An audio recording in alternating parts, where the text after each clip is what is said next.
Hello and welcome to the JB&M Sports Fanatic channel. Thank you guys so much for joining me here for the stream for Sunday night football. And what a game this is here between two rivals, the Washington football team and the Dallas Cowboys here. And so obviously a lot on the line here. Dallas just clinched the division earlier today. So congratulations to the Cowboys on that. And so we'll see how things play out here between the Washington football team and the Cowboys. Washington desperately trying to steal a game here to try to see if they can inch closer to a playoff spot potentially. They have their work cut out for them, though, the rest of the way. That is for sure. And so first pass of the game here, Dak Prescott completes it to Austin Cooper, and that's going to be a 7-yard completion there, and 2nd and 3 coming up here. Sorry, Amari Cooper. Michael, what's good with you? First of all, congratulations to your Cincinnati Bengals. They went out there. Joe Burrow had a fantastic day, so congratulations to you, and what a big win that was over the Baltimore Ravens today. So I know you're going to be excited about that win. Congratulations there. Meanwhile, that carry there by Zeke, that's a pickup of 2 yards. So we got 3rd and 1 coming up from the Dallas 34-yard line. So 3rd and 1 coming up. Let's see if they can convert on this 3rd down. 80s, what's good with you? What's good with you? And yeah, your Eagles won, and not only did they won in fashion. So congratulations to your Eagles as well. Big time win. You guys clearly controlling your own destiny in terms of making it to the playoffs. So that's big time there for your Eagles. Congrats on that. Meanwhile, Dak Prescott up under center here. CeeDee Lamb goes in motion. You've got Zeke in the backfield. It's going to be a quarterback sneak off the right side there, and he picked up at least 4 yards on that play. So excellent call for the quarterback sneak and a 1st down for the Dallas Cowboys. 1st and 10 from their own 38-yard line. Braden, what's good? What is good? How is it going? How is it going? I'm hoping that you guys had a great weekend and also that you guys had a fantastic Christmas. But how is it going? And who do you guys like in this one? Cowboys versus Washington. Meanwhile, Dak with the play fake. Dak's moving, and he's going to be brought down there. He's going to get back to about the line of scrimmage. Does not gain anything on that carry there, so it's going to be 2nd and 10 coming up for the Cowboys. Again, first drive of the game here. Score 0-0 here in the first quarter. 13 minutes left to go here in the first quarter. And so Michael says Patriots, and so yeah, that was painful. That was painful, Michael. That was painful right there. But Buffalo, they went out there and they were the better team today. You know, they were the better team. They got the W. So no complaints here. No complaints here. Meanwhile, Dak in the pocket, feels the pressure, steps up, and he is brought down. He is brought down. That was Payne that brought him down there. He's lost about 6 yards on that one. So 3rd and 16 coming up from the Cowboys 32-yard line. Again, first drive of the game here by the Cowboys on this one. 3rd and 16 coming up from their own 32 now. And let's see what they can do here on 3rd down. Let's see. 80 says he wants Washington. He says he hopes. So he's hoping for Washington to win. Meanwhile, 5 wide here. Dak Prescott takes a snap there. They're going to throw it to Wilson. Wilson throws it back to Cooper. Okay, so we're already just out here just doing anything right now, and Cooper is going to actually go backwards here. So what a wild play. If I'm the coaching staff, I'm saying cut that crap out. You know, that's dangerous. You only do that in pure desperation fashion. Wilson trying to do too much here. But, man, that was dangerous. So many things could have happened, and if you mess around and turn that ball over, then you're looking stupid. Bad play right there. You just got to go ahead and deal with the consequences and punt the ball. Meanwhile, they punt the ball there. Let's see. Washington with the return. Makes one guy miss. Takes it to about the 28-yard line, it looks like. Carter on the return. So now we'll get to see Washington's offense for the first time in the game here in the first quarter. 11 minutes, 33 seconds left to go in the first quarter. And let's see, Braden says he's got the Cowboys winning 31-17. I like it. I like that score right there. I think that's about right. I can see the Cowboys probably winning about 31-20 or something like that. But, yeah, absolutely. Let's see, Michael says, yeah, you picked the Patriots to win. And so, yeah, that was tough. That was tough. But, hey, the Bills came through. Speaking of the Bills, Mike, first off, congratulations, Mike, to Buffalo there. You guys won the game, and not only in winning the game, it's pretty sure you guys going to take care of business against Atlanta Obviously, the Jets haven't beat you guys in I don't know how long and all like that. So you might as well say the Bills have that division on lock right there. So congratulations, Mike. Big time win. You guys outplayed us there. And so congratulations on that one. I got to give you congrats on that one. Let's see. Mike says, JB, you lost today, but it doesn't mean you have to like it. And so, I mean, these losses happen. These losses happen. I was talking to my dad after the game, and I was explaining to him, I was like, when we went down to Buffalo, that game actually felt more like home field advantage than being at home because the wind, obviously it affects the passing game. So that was like kind of like negating the passing game for the Bills and stuff. And so obviously the last couple of weeks there, when I saw some of the guys that are going to be missing the game against the Bills, I was like, oh, crap, that's not good at all. That's not good at all. But, hey, the Bills won it. It is what it is. We just got to focus on the next game. That's what Coach Belichick would say. We're on to Jacksonville right now at this point.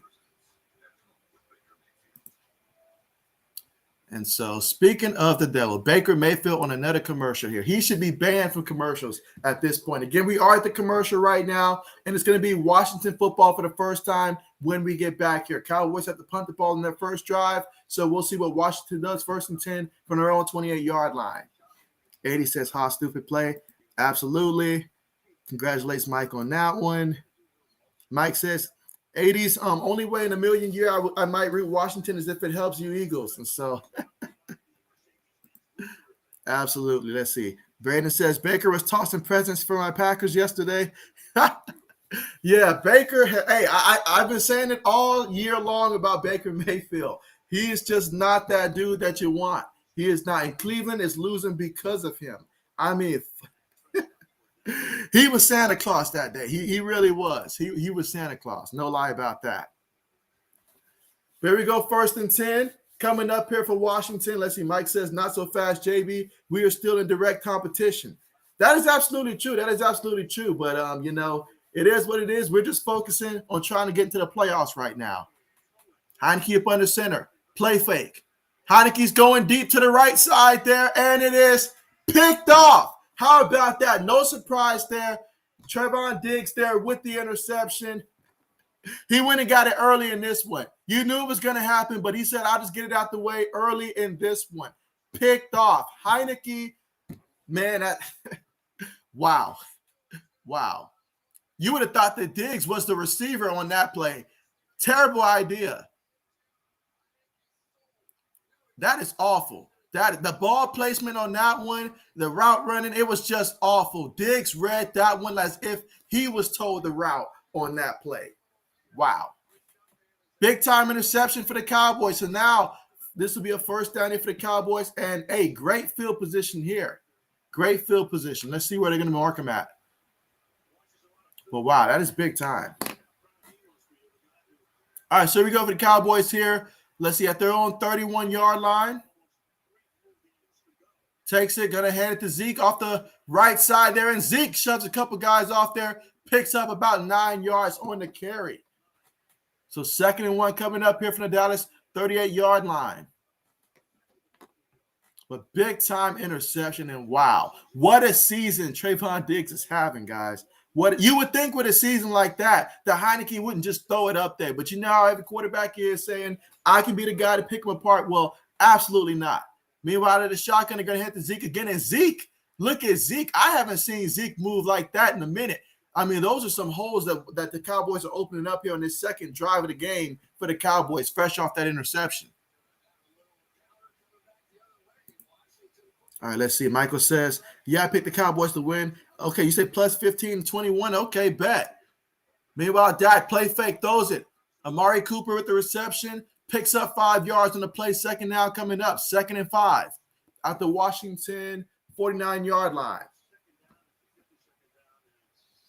Again, 10 minutes and 20 seconds left to go in the first quarter. Score is still 0-0. Cowboys trying to be the first team to put some points on the board in this one. Meanwhile, Dak takes a snap, throws it, and it is caught by the tight end there, Schultz. And Schultz picks up about 10 yards on the play, taking it to the Washington 39-yard line. 10 minutes left to go in the first quarter, all tied up 0-0 so far in this one. Let's see. Mike says, you see every team in the wild card now? I think so. We will be head-to-head in a few weeks. You know, Mike, I thought about that possibility, and I would really like to see that another matchup between the Pats and the Bills in the playoffs. I think that would be a good one. Meanwhile, Dak moving. Dak scrambles. He slides, picks up 4 yards before he slid. There's 2nd and 6 coming up at the Washington 35-yard line.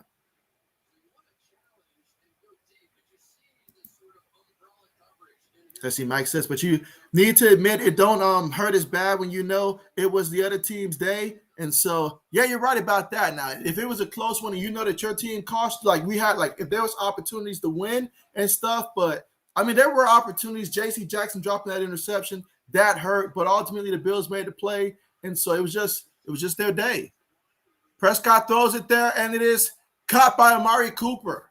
So Amari Cooper picks up like 23 yards there to about the 12, but there is a penalty. Let's see what they say. Again, 9 minutes left to go here in the first quarter. All right, so the defense was offside there, so they'll decline that. So that is indeed first down at the 12-yard line. So Dallas can technically pick up the first down without getting the touchdown, but they're 12 yards away from the end zone, 10 yards from the first down from the 12-yard line.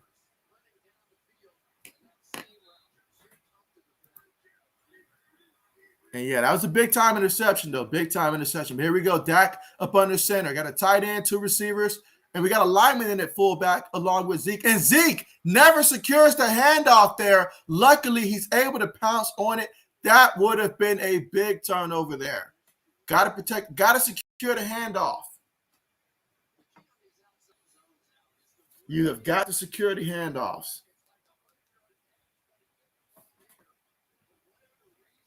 Wow, they just got so lucky on that one that he was able to fall on that football. All right, here we go, 2nd and 9. Dak takes a snap. He's looking, going to throw it to the tight end again, and Schultz is going to pick up about 6 yards on the play. So we got 3rd and 4 coming up. So 3rd and 4 coming up here. Cowboys trying to be the first team in the game to get some points here. 8 minutes left to go here in the first quarter. Let's see, Mike says, basic Baker may be backup Baker. I like that one, backup Baker. I just made that up. You can use that. Appreciate that, Mike. I may end up stealing that one.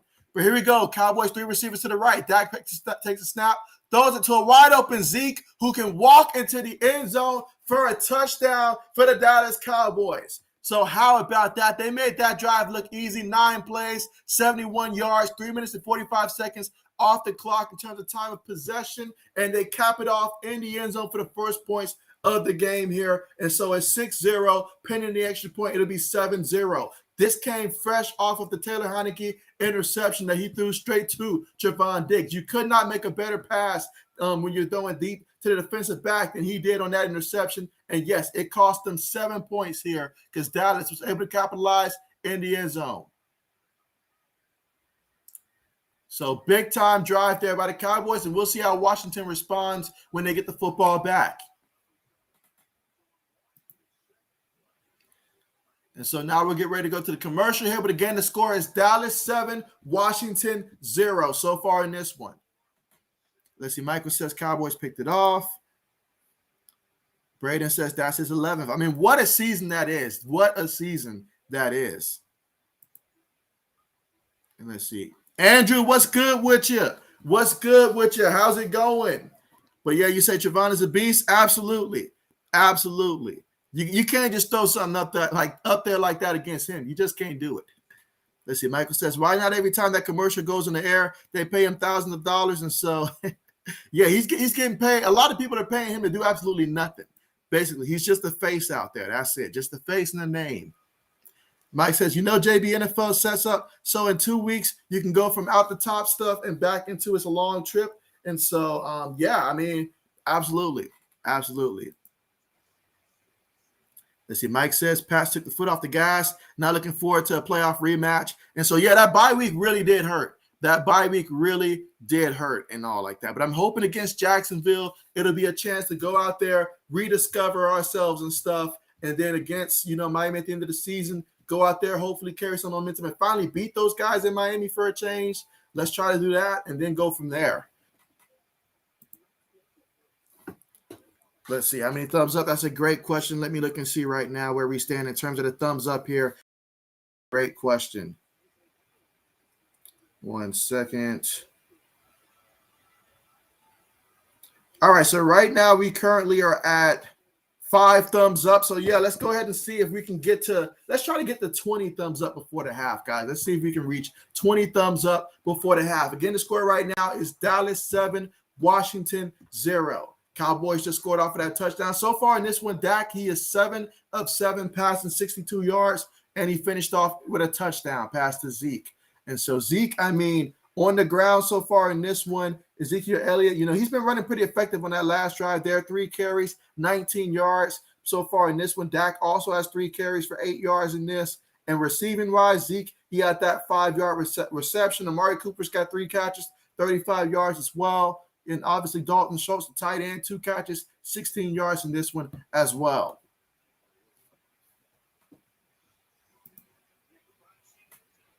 And so, all right, so we're getting ready to return back from the commercial there. Let's see. 80 says, Night Train Lane, the record for the most interceptions in a single season is held by Night Train Lane, who logged 14 interceptions as a rookie. That's right, as a rookie back in 1952 while playing for the LA Rams. Meanwhile, kickoff will be not returned there, so Washington will take over 1st and 10 from their own 25-yard line.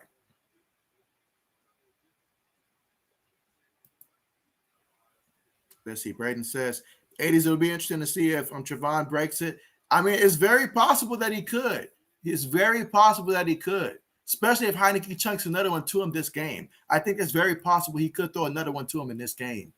Very possible, because this interception came super early in this one. But here we go, first quarter, 7 minutes and 42 seconds left to go. Washington, 3 receivers, 1 tight end, and a running back, Gibson in the backfield. Tight end goes in motion. Cowboys showing pressure. They send 5. Heineke throws it to the turf there. Smart decision on that one because there was nothing there. He was trying to throw it to Antonio Gibson, had to throw it on the ground. Second down coming up, 2nd and 10 from their own 35-yard line.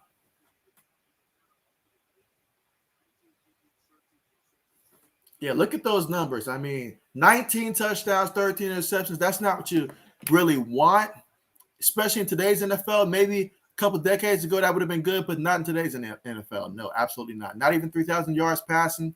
No. Here he goes out of the shotgun. Going to fake it to Gibson. Going to throw it sidearm there to the receiver. The receiver sees it at the last second and reaches his hand out there, picks up 14 yards on the play. Heineke had to get that one out really quickly. Luckily, the receiver spotted it in time and was able to make the play.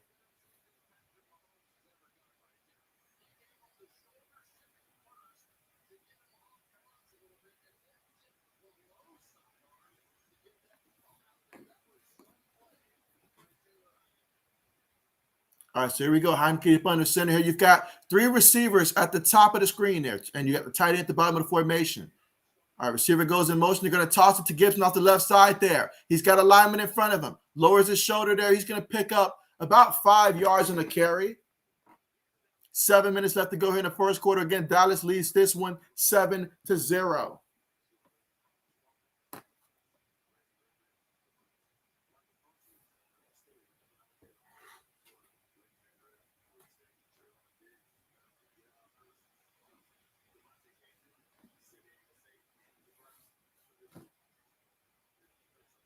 All right, so here we go, 2nd and 4. Again, first quarter still, 6 minutes and 30 seconds left to go here in the first quarter. Out of the shotgun, Heineke fakes to the back. Cowboys sending pressure. Pressure's hitting him. He throws it up there, and it's incomplete. Diggs got a hand on it, and hey, you got to be lucky when that guy's in the area that he doesn't get 2 hands on it. This guy is playing with tremendous confidence. There is nothing more scary in the secondary than a cornerback that has tremendous confidence and knows that he can make the play. I'll say this, though. For a guy that just threw an interception in his direction, he has no fear going right back to him. I would honestly look elsewhere. I really would.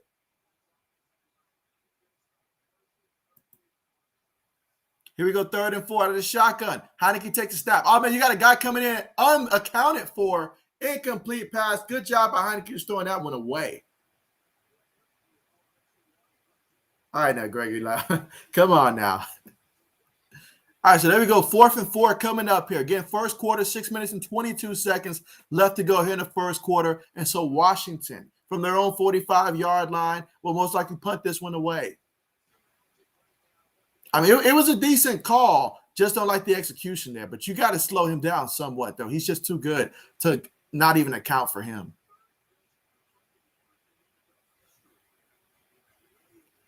Punts on the way. CeeDee Lamb gets it. CeeDee Lamb makes the miss. CeeDee Lamb still running there. He's about the 15, 20, 25. So about at the 26 or 27-yard line is where he went out of bounds. So the Cowboys get the football right back here to be 1st and 10 from their own 26-yard line after that punt there. Excellent return by CeeDee Lamb to give him some space to work with, and we'll see what they can do when we come back from the commercial. Let's see. Braden says, if I'm Taylor, don't throw it where Trevon is. That is smart advice right there. That is smart advice. I would take that one as well.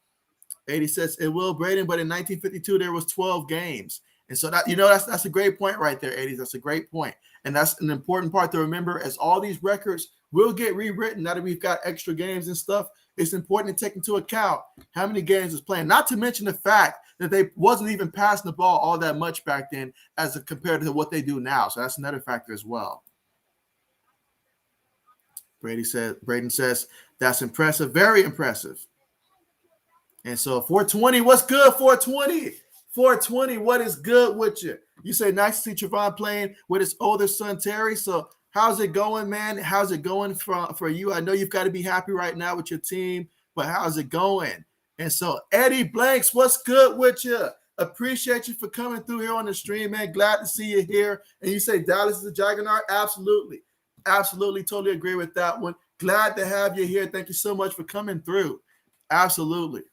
But yeah, I mean, it's a great day for the Cowboys here. You've already clinched the division here. This is a game in which, this is a game where you get to go out there and really flex your muscles in this game right here. I mean, there's no other way to put it. Dallas, I'm expecting for them to continue to do what we've saw so far here. Great opportunity to go out there, flex your muscles. One of those games that really gets you flowing like you were early on in the season and stuff like that, to where you're like, okay, we're ready for the playoffs when it hit. This is the kind of game that builds a lot of confidence for a team that's already got a lot of confidence, but especially for the offense. Great opportunity for them to step it up to the next level. For 20 says it's going great so far. That's great to hear. I'm glad to hear it. Glad to hear it. Hope you guys all had a great Christmas. 420 says defense looking good so far. And so, yep, that's a fact. That's a fact. Heineke's just throwing stuff up there because that's what got Heineke to where he is right now. Just throwing stuff up there and hoping for the best. And that's not going to work against this very optimistic defense out there. That's just not going to work. He's going to learn by the time this one is over to stay away from Diggs. And if he doesn't learn it, well, he's going to be holding a clipboard the next time these two teams play. So he's got to learn that.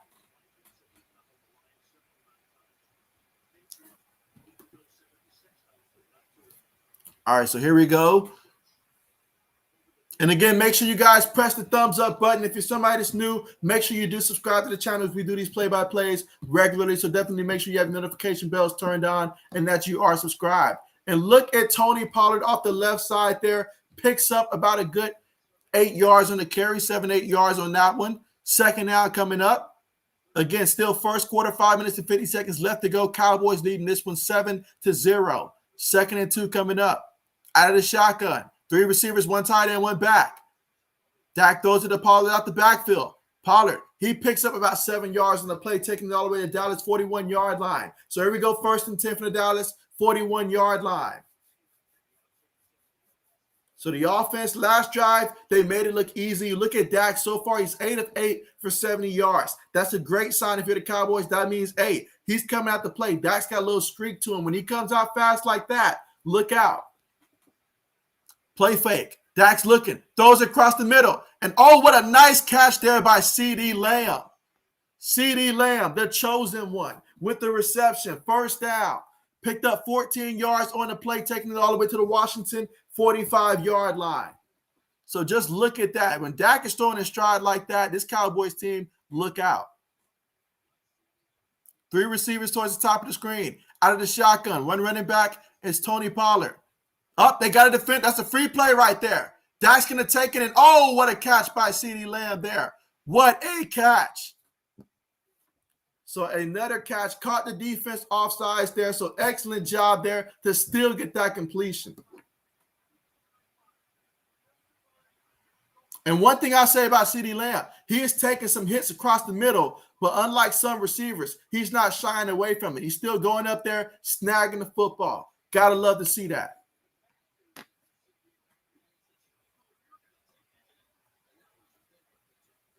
All right, let me see where I am right now in terms of the comments and stuff. All right, so Dak takes it, throws it there. Let's see.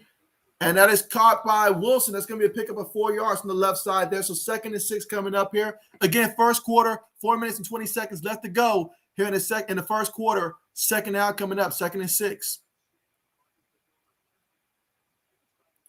All right, let's see. Where am I at?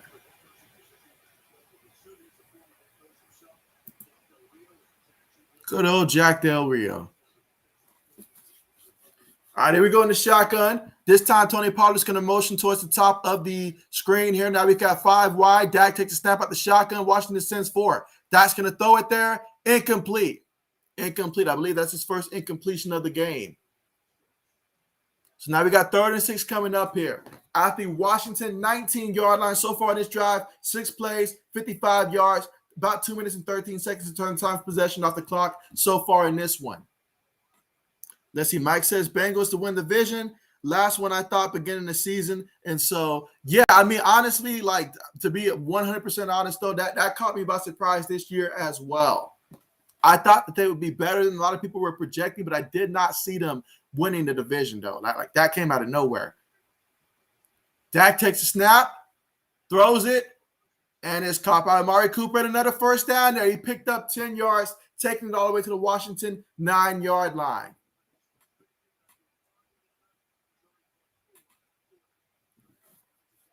But I'm extremely happy for the Cincinnati fan base, though. That I really am.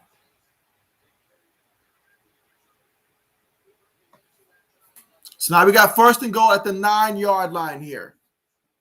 So Dallas trying to score another touchdown here. Let's see if they do. Dak up under center, takes a snap. Gonna fake it to the back there. He throws it to his tight end there, Schultz. There is a penalty on the play, but for now it's a touchdown. Let's see what they call, though, for this penalty here. But that's a touchdown right there. If this stands, that'll be Dak's 2nd touchdown.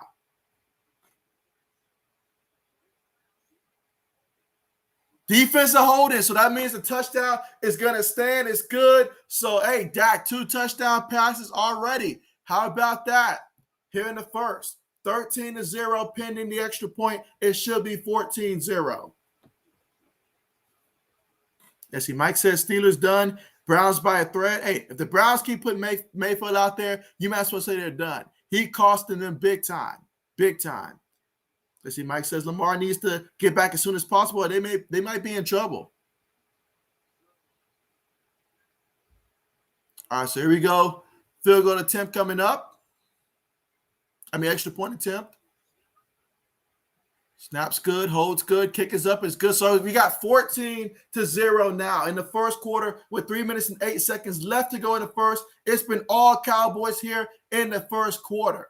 So let's see if Washington can respond at all. Right now, Heineke, he's looking very Heineke-ish out there. 1 out of 5 for 14 yards, and not to mention the interception to Trevon Diggs, and he doesn't seem to have learned from it, still targeting him. We'll see if it costs him again. But right now, it's not looking good for Washington. But it's extremely early, though. Plenty of time left to go. But, this is not a team you want to get behind now. You don't want them to get going early. Braden says Joe Burrow torched the Ravens. That he did. I was so happy for Burrow there. I was waiting on him to have that breakthrough game once again to get him back on track. And I said, you know what? He lit him up the first time. I could see it possibly happen the second time, and it did. He showed up and he showed out. So, hey, those Bengals, congrats to them. I am very happy for the Bengals. Mike says, one Dolphins loss will eliminate. I'm hoping the Saints can handle that tomorrow night when we stream that. You know I'm going to be rooting for the Saints. I'm hoping the Saints can just go ahead, end it for Miami. They had a nice little run while it lasted, but go ahead and end it for them. And again, we are at the commercial right now, but the score is Dallas 14, Washington 0. You look at these two teams' record here. Dallas at home this year, they are 4-2 at home, 10-4 overall. You look at Washington, right now they are 6-8, 3-4 on the road. A loss tonight would not eliminate them officially. However, it would drastically put them behind. And let's just put it this way. That's not a game you want to play this late in the season. But, of course, this Dallas team, they're a force to be reckoned with. That is for sure. Let's see. 420 says, damn, Washington passing defense is looking terrible. They're looking lost out there. They really are. And so Mike says, Burrow. Yeah, Burrow very good. Yep. I mean, he's had those moments this year. Mike says, huge shocker by Coach Dante Team. Hey, Coach Dante Team, that's back-to-back weeks. So how about them Houston Texans? They finally playing their best ball here late. And so that's a team that's out there trying to spoil some people out there like that. They're spoiling a lot of presents. But I'm glad that the Chargers took that loss, though, for the sake of my Patriots, though. Certainly glad the Chargers took that loss. But, yeah, Coach Dante Team out there putting in work. And, again, we're coming back from the commercial in a few. Let's see, Mike says, never mind, Browns are done. Absolutely. How about the Cardinals, guys, losing 3 straight? How about the Cardinals? Mike says, don't know if Cincinnati ever been outright good. And so for me, I was very impressed with I think it was the 2005-2006 Cincinnati Bengals team that had won the division against the Steelers. However, Pittsburgh hurt Carson Palmer that year. I felt like Cincinnati would have won that playoff game had the Steelers not injured Carson Palmer that year. That was a big bummer. They ran into the man knees. He was playing at his peak. It was awful. I remember I was upset, and I'm not even a Bengals fan, but I was upset after that hit right there. I really was.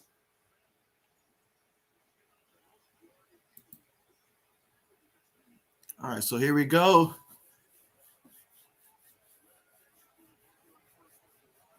So because that kick went out of bounds there, Washington's going to be taking over 1st and 10 from their own 40-yard line. Let's see if they can use this good field position to try to go out there and get something going. Otherwise, we can end up with a one-sided stream, guys.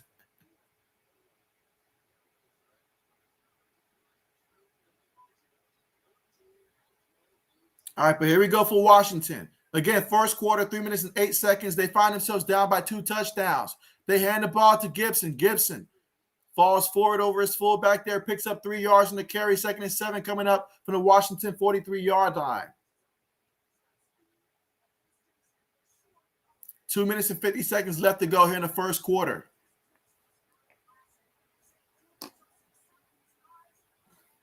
Let's see, Mike says, JB do a viral show about odds and who eliminated. And so that would actually be a good idea there. And let's see, 420 says, RIP Washington's defense. Yeah, feel bad for anybody that started them in their fantasy football league this week. Meanwhile, they throw it to Antonio Gibson. That's incomplete. Off the hands of Gibson there. Can't really blame him there. The ball placement was a little out of reach there. 3rd down coming up. 3rd and 7.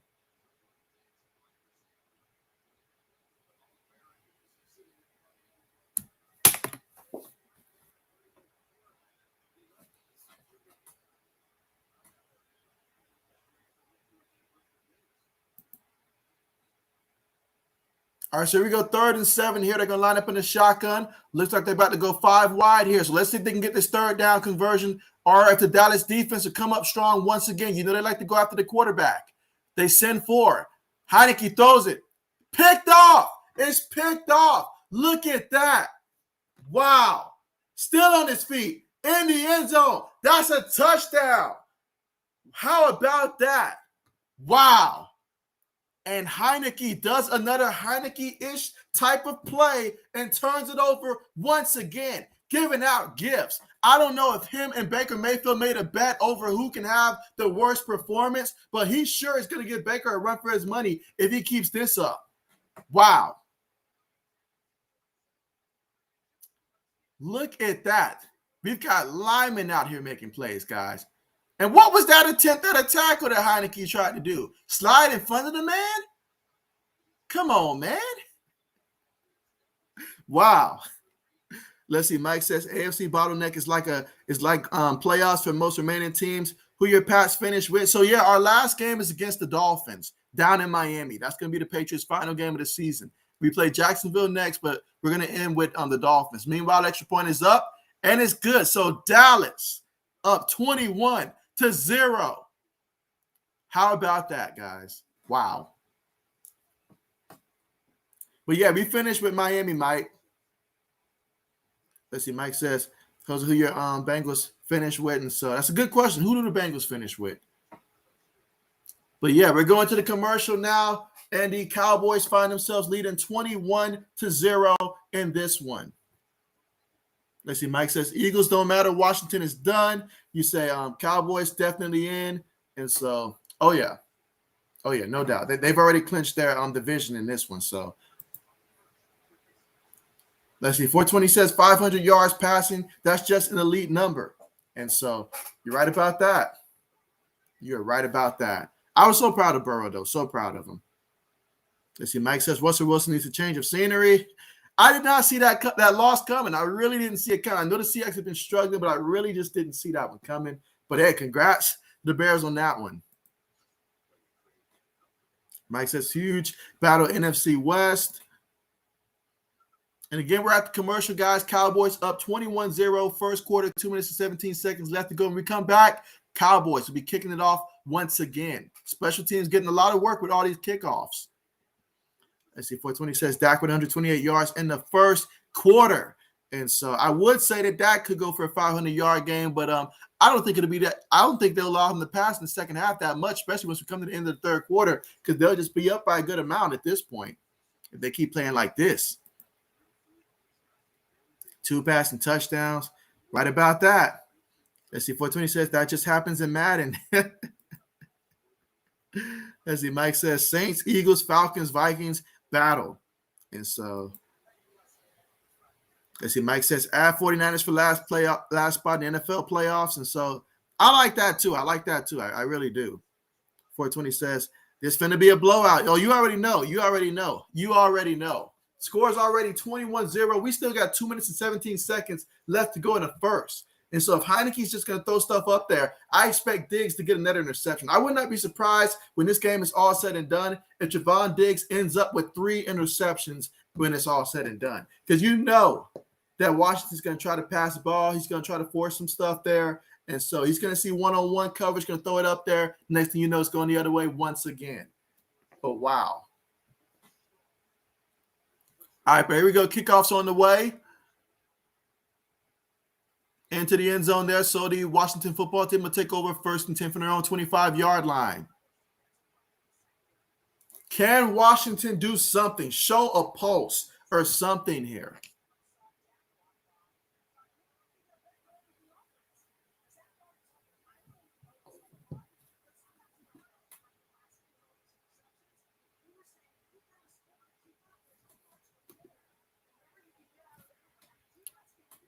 All right, but yeah, but right now losing 21-0. You're already about to press that panic button right now, getting down 3 scores in the first quarter. That was not the game plan. Meanwhile, we do have an injured Cowboys player right now. The medical staff is attending to him. Let's see, that's Thompson that was hurt there. We'll see if he's going to be able to return later on, but certainly hoping that he's okay.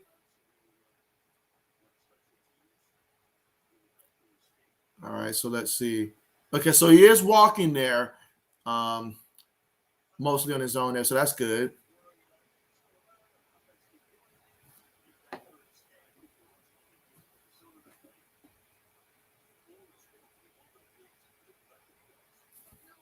And of course, at halftime, what we'll do is we will talk about some of the upcoming games that'll be coming up for next week and stuff like that, which normally in the past would have been the last week of the season, but now since we got week 18, it is not. So thankful for that. Next week we get a football.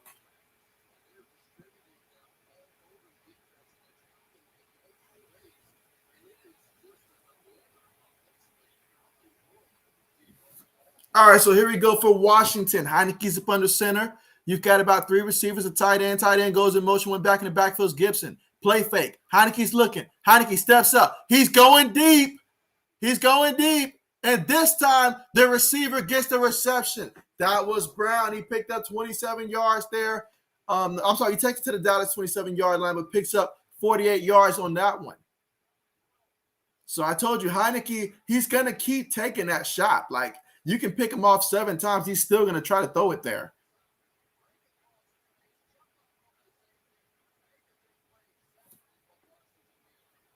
And so we'll see if Washington can finish off with a score. That was a big play, but it means nothing if you can't score. Heineke up under center, one back in the backfield here. They put Carter in motion. They handed to Carter there. So Carter off the left side there, still on his feet there, picks up about a good 15 yards off the left end there, and that's going to be a first down here. So here we go, Washington here, threatening to try to score for their first points of the game right now. Score is currently 21-0. They're at Dallas 12-yard line, so they can still get a first down without a touchdown, but they need 12 yards for the touchdown. So back-to-back big-time plays there for Washington. Let's see if they can cap it off.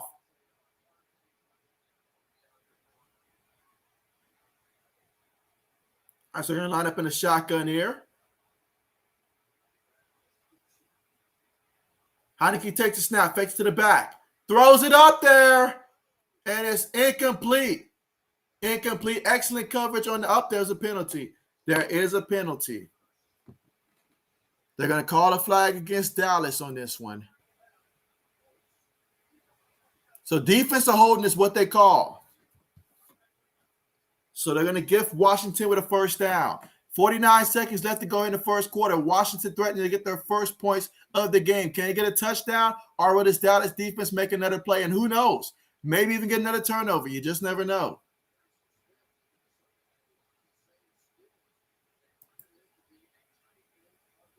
And so 420, my words exactly. My words exactly. But, I mean, hey, this Dallas defense, though, they can still clamp down there. We'll see what happens here. But here we go, first and goal for Washington. Two receivers on the play, multiple tight ends. They fake it. Heineke's looking, bootlegging. Makes one guy miss, steps up, still running. And that guy chases him down there. He's going to be brought down there. He lost about a yard on that one, so he's going to go down as a sack. He lost a yard on the play. Second and goal coming up. 30 seconds left to go here in the first quarter.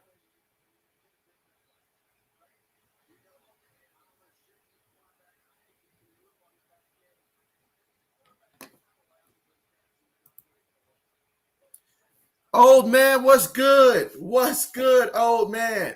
I immediately thought about you. He was the first person I thought about after our team took that loss to the Buffalo Bills, man. I was like, oh, man, this is tough. That one right there hurt. That one right there hurt, man. Like that hurt. That hurt. But all we can do now is just focus on Jacksonville. Meanwhile, end of the first quarter there. So Dallas leads 21-0 here. And we're going to be starting the second quarter with Washington already here facing the goal line here, second and goal at the Dallas 8-yard line. But so far, first quarter was pretty much all Dallas. We'll see what Washington can do here in the second quarter to try to make this a game again. But yeah, glad to have you here, old man. Who you like in this one? Washington or Dallas? Or who would you like to see win, should I say, in this one? And again, make sure to press the thumbs up button, guys, in this one.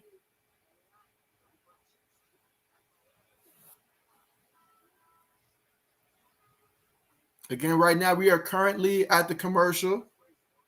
So far in this one, though, Dak Prescott, he's 13-14, 128 yards passing, averaging 9.1 yards of completion, 2 passing touchdowns, and no interceptions in this one. He's been sacked twice, though. On the ground for the Cowboys, 7 carries, 35 yards as a team. Zeke is the highest rusher in this one, 3 carries for 19 yards in this one.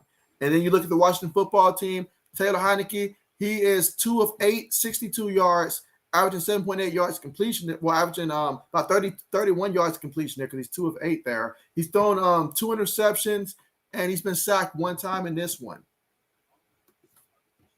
Meanwhile, on the ground, though, 3 carries for 24 yards, including DeAndre Carter with that 1 carry he had off the left end for 15 yards on that one to help that number out. Old man says, how we played the last 2 weeks, we didn't deserve to be number 1 in the division. And so, yeah, absolutely at this point, yeah, I'm just focused on how we're playing at this point. Wherever we end up at, as long as we have a seat in the playoffs, but it's not going to matter if we're not playing better. So we just got to play better, get some guys back. I want to see when the guys come back off of COVID and all like that. I want to see the guys get together. You know, let next week be a bounce back week. Let the week against Miami be a week to build confidence. And then, hey, let's hit the playoffs running. Playoffs are coming soon. But first, let's secure that spot next week. And so, gotcha. All right, so 80 says, damn JB Cowboys. Leave it to 80s. You think I own the entire league. Old man says, Washington, because my brother and nephew are a Cowboys fan, and he talks so much crap today. Hey, it comes to the territory. It comes to the territory. But this year, Cowboys have a reason to be vocal this year. I will say that. They have a very good reason to be vocal. They have one heck of a team to be proud of. And if I'm the Cowboys, if I was them, I'd be talking this year as well. If the Cowboys are showing pressure, a second and goal. Heineke's got no one in the backfield to block for him, so if they get past the line, it's over. Heineke steps up, feels the pressure. Heineke running, throws it up there. Incomplete. That was close, but no cigar on that one. He was throwing for Humphreys. Third and goal coming up. They need 8 yards to get into the end zone. Big time third down coming up here. You don't want to have to leave in the decision of going for it on fourth down here. You want to try to do your work here on third down. Let's see what they do. And if you're the Cowboys here, try to get a sack here. If you get a sack here, you at least know that they won't think about possibly going for it. Again, second quarter here, 14 minutes and 53 seconds. Cowboys up 21-0 at Washington at the goal line, facing a 3rd and 8 situation. Let's see, shotgun. Heineke takes it. He's looking. Heineke throws it to the back of the backfield. Gibson takes it the rest of the way into the end zone. That's going to be a touchdown for the Washington football team. And so Antonio Gibson with the 8-yard reception into the end zone. That drive, 5 plays, 75 yards, just 2 minutes and 32 seconds in terms of time of possession off the clock. So Washington gets into the scoreboard there, gets a touchdown, and so now the score is going to be 21-6, pending the extra point. It should be 21-7.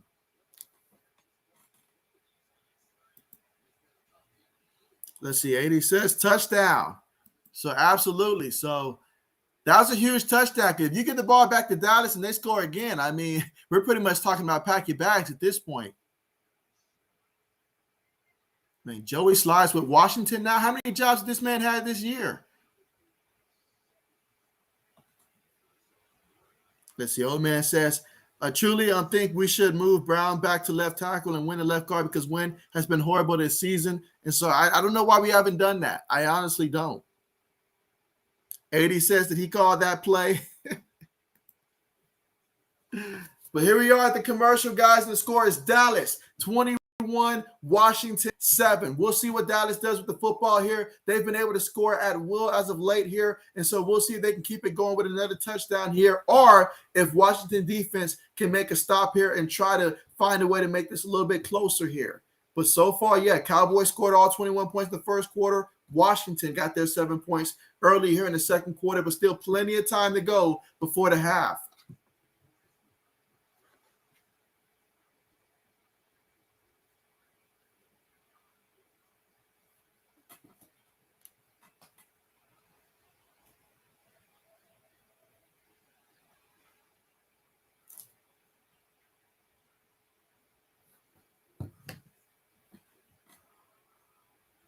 I will say this, though. I mean, this upcoming week towards the end of it, I mean, we'll get to see the college football playoffs and stuff. I really hope that none of those teams are – obviously, we don't want any team dealing with it, but I really hope that none of those teams will have, some of their key players impacted by COVID. It seems like it's inevitable that guys are going to be missing the game and stuff, but hopefully no team will be drastically impacted to the point to where that's the reason why they lose. We want to see some good quality games come Friday. That is what we want.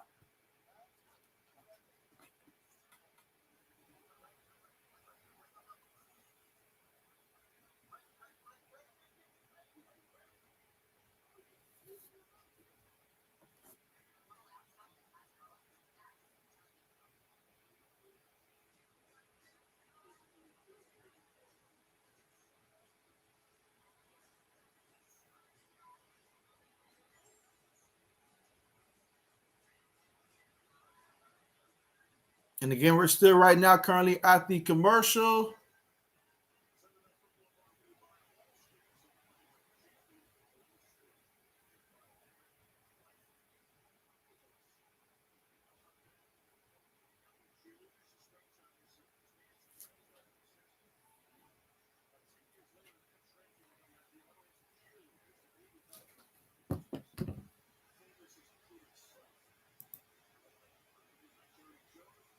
Mike says 80s. Am I okay to dunk on old man? And so meanwhile, kickoff there, no return. So the Cowboys take over 1st and 10 from their own 25-yard line. Again, this offense has been looking pretty good so far in this one, and pretty good has been an understatement. But so far, they have just made it look easy moving the ball here. We'll see if they can keep this up and score yet another touchdown. 420 says, why doesn't Jacoby Myers get receiving touchdowns? That's a good question, 420. Jacoby Myers and his role in our offense, he's kind of that guy that gets you about a good 5-6 yards down low and, just help you move the chains and stuff like that. But he doesn't necessarily too often get those deeper routes that put you in a position to score. Meanwhile, CeeDee Lamb gets the catch there, but he's going to lose 2 yards on the play. So 2nd and 12 coming up. And so it's just the fact that they don't really too much utilize him in terms of just those deeper passes that allows him to get there. Let's see. Old man says, go ahead, Mike. If you do, you deserve it because your team outplayed us bad today. And so, yeah, absolutely. Meanwhile, Dak gets a snap out the shotgun, going to throw it to CeeDee Lamb again. So this time he picks up 4 yards in the play. That's going to make it 3rd and 8 coming up from their own 27-yard line. So 3rd down coming up, 14 minutes left to go here before the half. Let's see if Dallas can convert here on 3rd down. With Washington having just scored last time, you want to go ahead and get that 1st down. Let's see what they do. Shotgun formation here. I said let's try to get a big play here. 3 receivers, 1 tight end. Dak takes a snap out the shotgun, steps up there, finds a hole there, throws it deep to a wide open Michael Gallup, and he gallops for 41 yards on the play and a 1st down in Washington territory at their 32-yard line. Huge play by the Dallas Cowboys. And if you play in fantasy football and you started Dak Prescott, when it's all said and done, you're going to be happy that you did start him this week. That is for sure. But, man, how do you leave somebody that wide open? I just don't know. Unless Baker Mayfield's the opposing quarterback, you don't leave anybody that wide open. You just don't do it. 13 minutes left to go in the 2nd quarter. Dak up under center. Takes it. Hands it to Zeke. Zeke off the left side there. Zeke's going to get back to about the line of scrimmage there. That's about it. 2nd out coming up. Again, 2nd quarter, 12 minutes and 50 seconds left to go. Cowboys leading this one 21-7, and they have the football. Let's see, Mike says most bowl games come and went with no fanfare. And so, yeah, I mean, you got even these teams that are canceling bowl games and stuff because they just simply cannot play with the amount of guys they have missing with COVID and stuff. So it's absolutely crazy. Meanwhile, Dak takes a snap, stands in the pocket, feels the rush, breaks containment. He's running, going to pick up the 1st down and gets out of bounds after gaining 13 yards. So 1st down for Dallas. And what you're seeing on this drive, Dak, he's feeling the pressure, does a great job of feeling the pressure. He's able to climb the pocket because the interior of the offensive line is doing just enough to give him a lane to when he steps up, he can either throw it or take off and run. When he went deep, it's because he stepped up and there was nobody there. He could have scrambled and got the 1st, but he threw it to his guy, picked up 41 yards. That time, he did run and picked up the 1st down. Here we go. Dak up under center. They got a lineman in at fullback. They're going to hand it to Zeke, and Zeke, he's met by, what a nice tackle that was by Mayo. So what a good job on that tackle there. 2nd down coming up, 2nd and 10, no gain on the play at the Washington 19-yard line.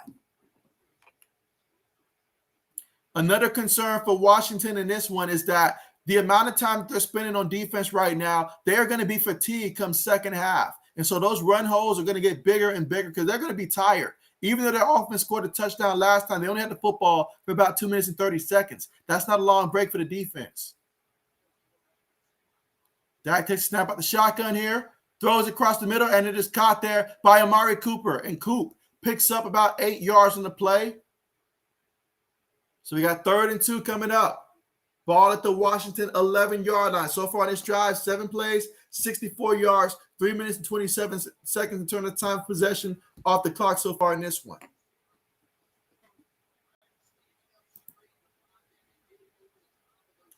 Let's see, 420 says he's receiver 1.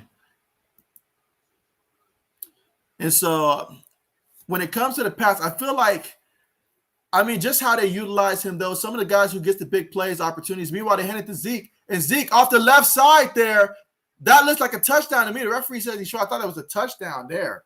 Was he really down at the 1? Well, anyway, it was a good carry on that one. A great carry. I thought he was in the end zone. I need to see a replay and see if he was down before then. But excellent blocking on that play.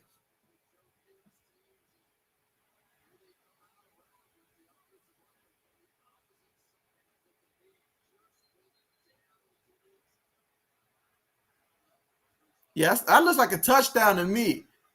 I thought that was a touchdown.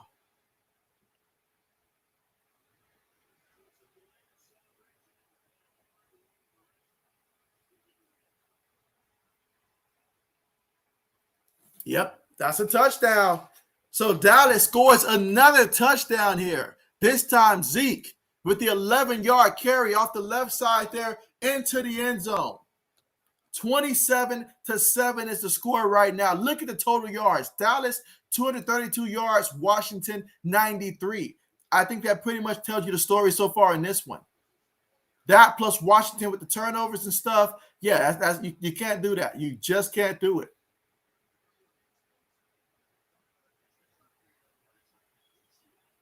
All right, so now we got the extra point attempts about to be on the way. This should make it 28-7.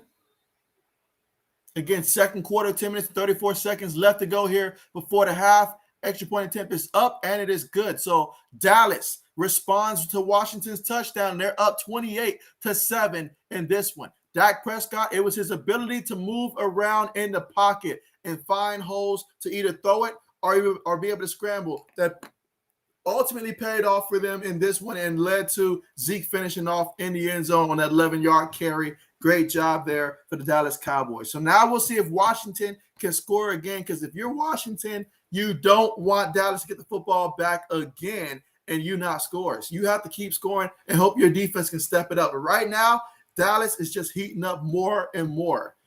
Let's see. Mike says Jacob fumbles a lot. Let's see. Mike says, is Derrick Henry back? So Derrick Henry, last report I saw is that Derrick Henry, he'll be back for the playoffs. Now, if Tennessee's in a position where they would need to win that last week, they could play him then, but ultimately they want to save him for the playoffs. So I'm pretty sure that we'll see him once the playoffs begin. So that's something to consider when we're looking at some of these matchups in terms of what team, if you're a wild card team, are you looking to try to play? Well, if King Henry's coming back and A.J. Brown's just waking up, that may not be the first team on your list that you want to play. Just throwing that out there. Let's see. Eddie says, heck yeah, Mike.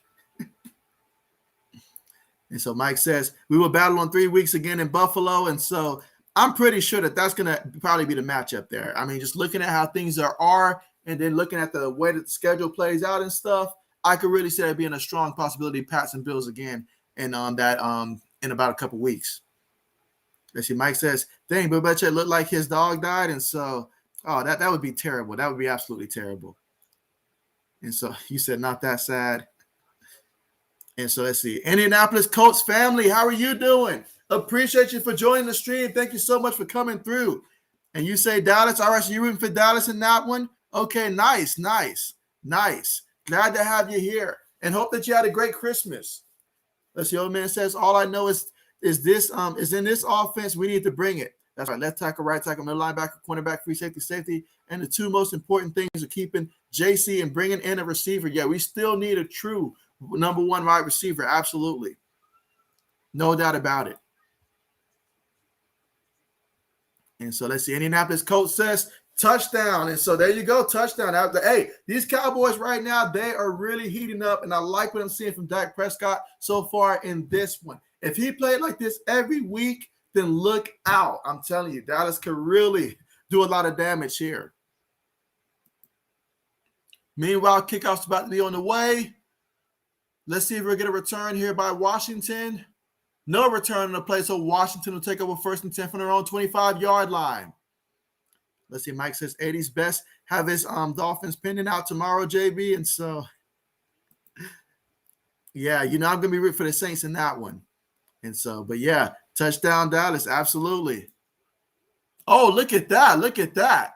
Washington players on the sideline. Some D linemen going at it. If you're fighting each other, that is a horrible sign.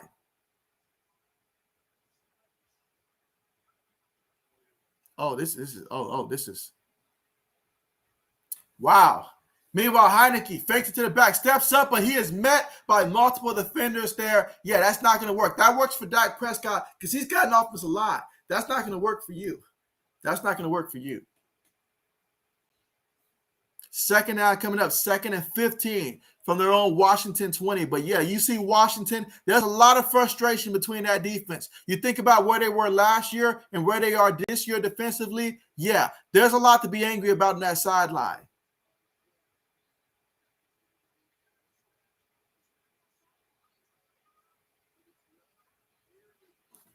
Let's see, Mike says Saints is his competition.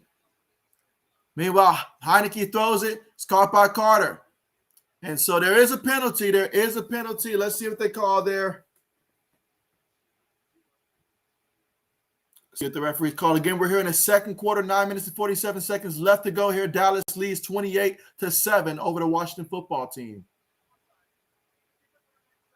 All right, so they call it offsides on Washington. On the defense. That's on Dallas.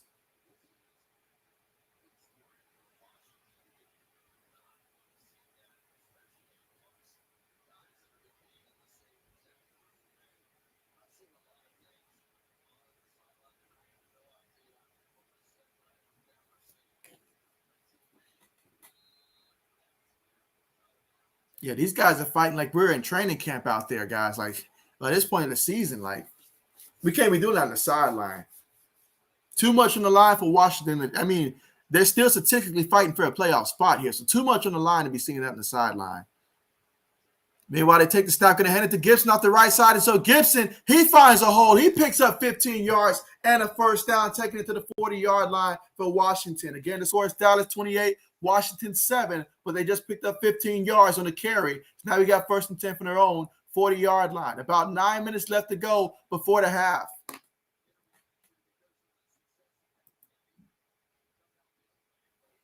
That's the old man says.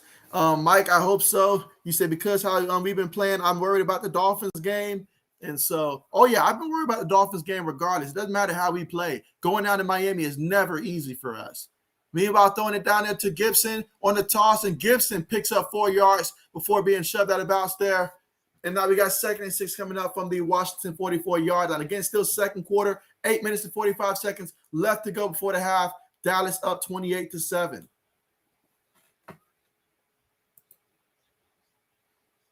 And let's see, 80 says, then if I want to see a blowout, I would rewatch the Bills-Pats game. 80's throwing shade our way here. But meanwhile, 2nd and 6 here. Second quarter, 8 minutes and 20 seconds left to go. Heineke up under center. One back in the backfield. One tight end goes in motion. 3 receivers on the play. Takes a snap. Heineke steps up. And, they get him from behind. They get him from behind with the sack. He's going to lose 2 yards on that one. He tried to take off there, but they brought him down from behind. That's just the speed of that Dallas defense. When they know that you're going to pass the ball, they're going to come after you. I mean, they just got that type of talent, that type of speed. Love the way that they reconstructed this team in the offseason, and it has been getting better and better.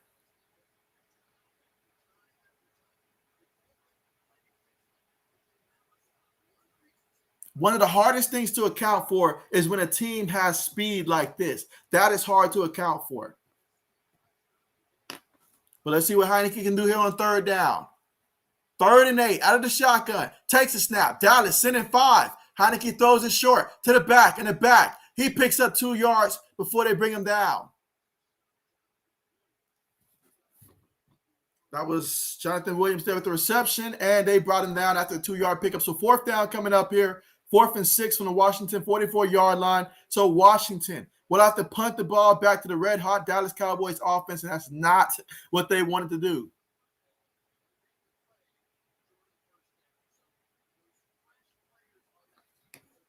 Let's see, 420 says that's a touchdown. Let's see, old man says Cowboys looking real scary this season. I mean, hey, Dak did tell Tom Brady after the first week that we were coming and that they were going to meet them again in the playoffs. I'm interested to see if those two teams do meet in the playoffs, how that one would go. Meanwhile, Washington punts the ball, and it's going to bolt into the end zone there. So we're gonna have Dallas take over 1st and 10 from their own 20-yard line. So here we go, about 6 minutes and 29 seconds left to go here before the half. Dallas with a strong lead, 28-7, and hey, they're gonna have the football when we come back. Let me go ahead and catch up on some of the comments here. But again, if you guys haven't already, make sure you guys press the thumbs up. Let me see exactly where we are right now in terms of the thumbs up here, but definitely make sure you guys press the thumbs up button. And also, if you're somebody that's new, make sure that you are subscribed to the channel as well. All right, so we're at, let's see, 11 thumbs up right now, so that's pretty good there. So let's see if we can try to get to at least, let's still try to aim for 20 here before the half. I feel like we can still reach 20 thumbs up here before the half.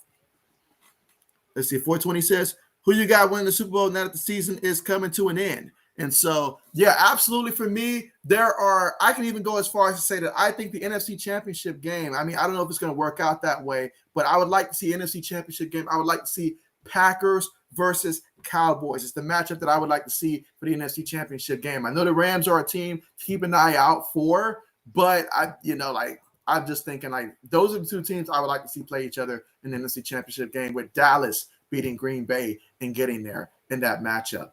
And so that's what I'm thinking there. And then for the AFC, it is really starting to look a lot like Kansas City is that team in the AFC. It's really starting to look like that. So I'm thinking right now I'm sitting at Chiefs versus Cowboys because I like their makeup here. And so we'll see how it plays out in the playoffs. But if they can play like this, I like Chiefs and Cowboys.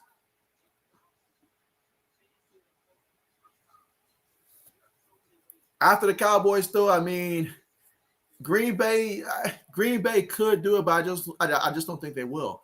I just don't think they will. But it's a possibility.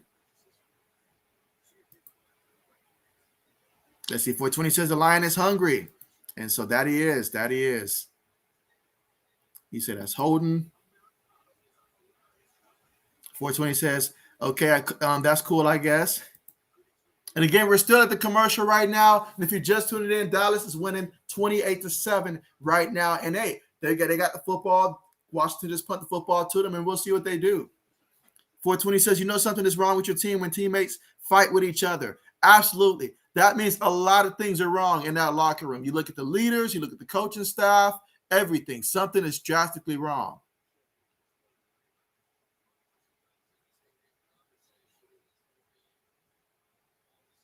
All right, so here we go. 1st and 10. Dak's up under center here. Tight end goes in motion. They fake it. Dak steps up, throws it, and it's caught there by Tony Pollard. And Tony Pollard, he's going to pick up 9 yards on the reception. There is a penalty, though. There is a penalty.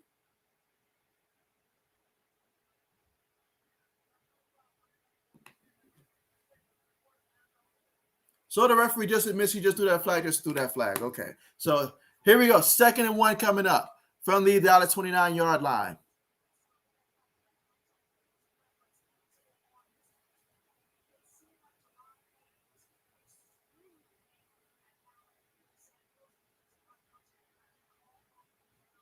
All right, here we go. 2nd and 1. Multiple tight ends on the play here. Got a lineman back there at fullback, and they got a back in the backfield.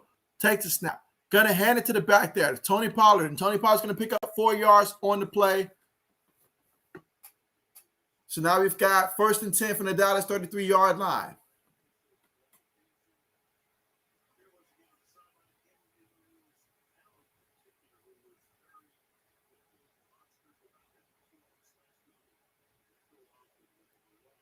All right, here we go. 1st and 10. Yeah, that looked just looking at the sideline, that looked like a Washington football team that's looking like, look, we didn't sign up to be the laughingstock of the NFC defensively. We signed up because we thought we were going to do something special, and it fell apart in our face. That's what that says. Meanwhile, Dak, play fake, goes deep, and look at that beam for CeeDee Lamb with another reception, 25 yards, taking it to the Washington 42-yard line. My goodness. About 5 minutes and 10 seconds left to go here in the 2nd quarter.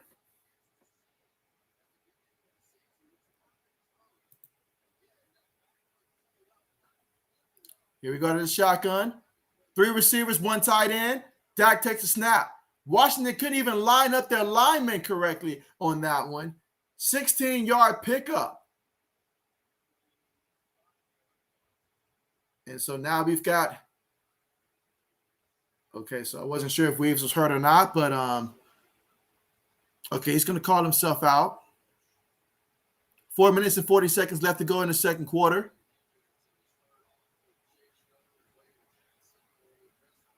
I mean, heck, now's the time to just run it at him. You got linemen fighting with linemen here. Just go ahead and run at him, honestly. Pick your poison at this point. Everything's working. 3 receivers, a tight end in the back in the backfield. Dak takes a snap from up under center. They give it to Pollard. Pollard cuts back inside, and, oh, man, he picks up 9 yards on the carry. 4 minutes and 10 seconds left to go before the half. 420 says, sometimes I feel that Micah Parsons is from heaven. Meanwhile, Dak takes a snap, throws it, and it is caught. Once again, another reception, this time by Michael Gallup, and he picks up 13 yards, taking it first and goal to the 4-yard line of the Washington football team. If I'm Dallas, I score now, and I try to go out there and play defense so we can score again. Because these guys right now, they don't have it. They don't have the antidote. They really don't.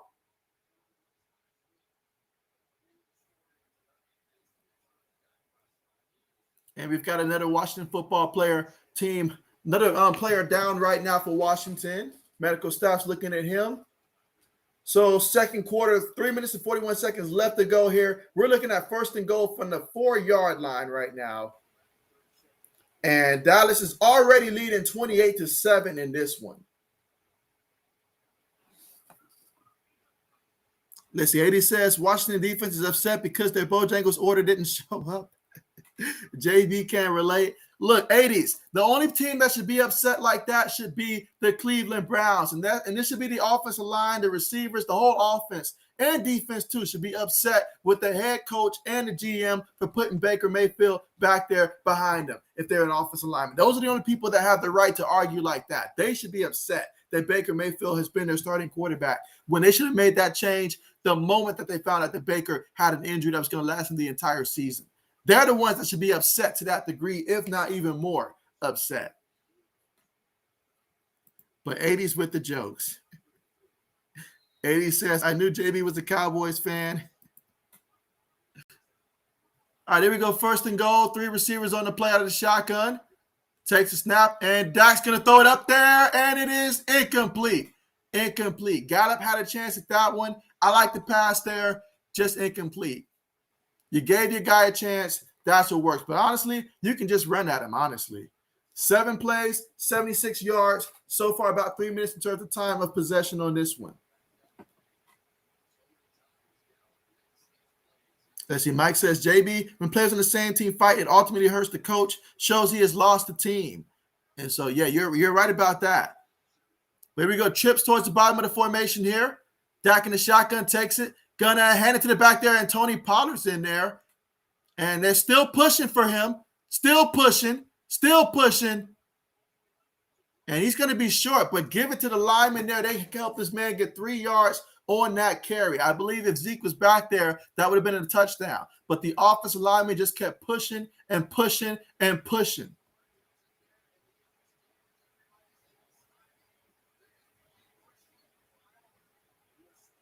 What is Allen doing, bro? Allen's not even trying on a D line there. He's just leaning on the pile. He's not even trying to push. He's playing like a man that got his feelings hurt.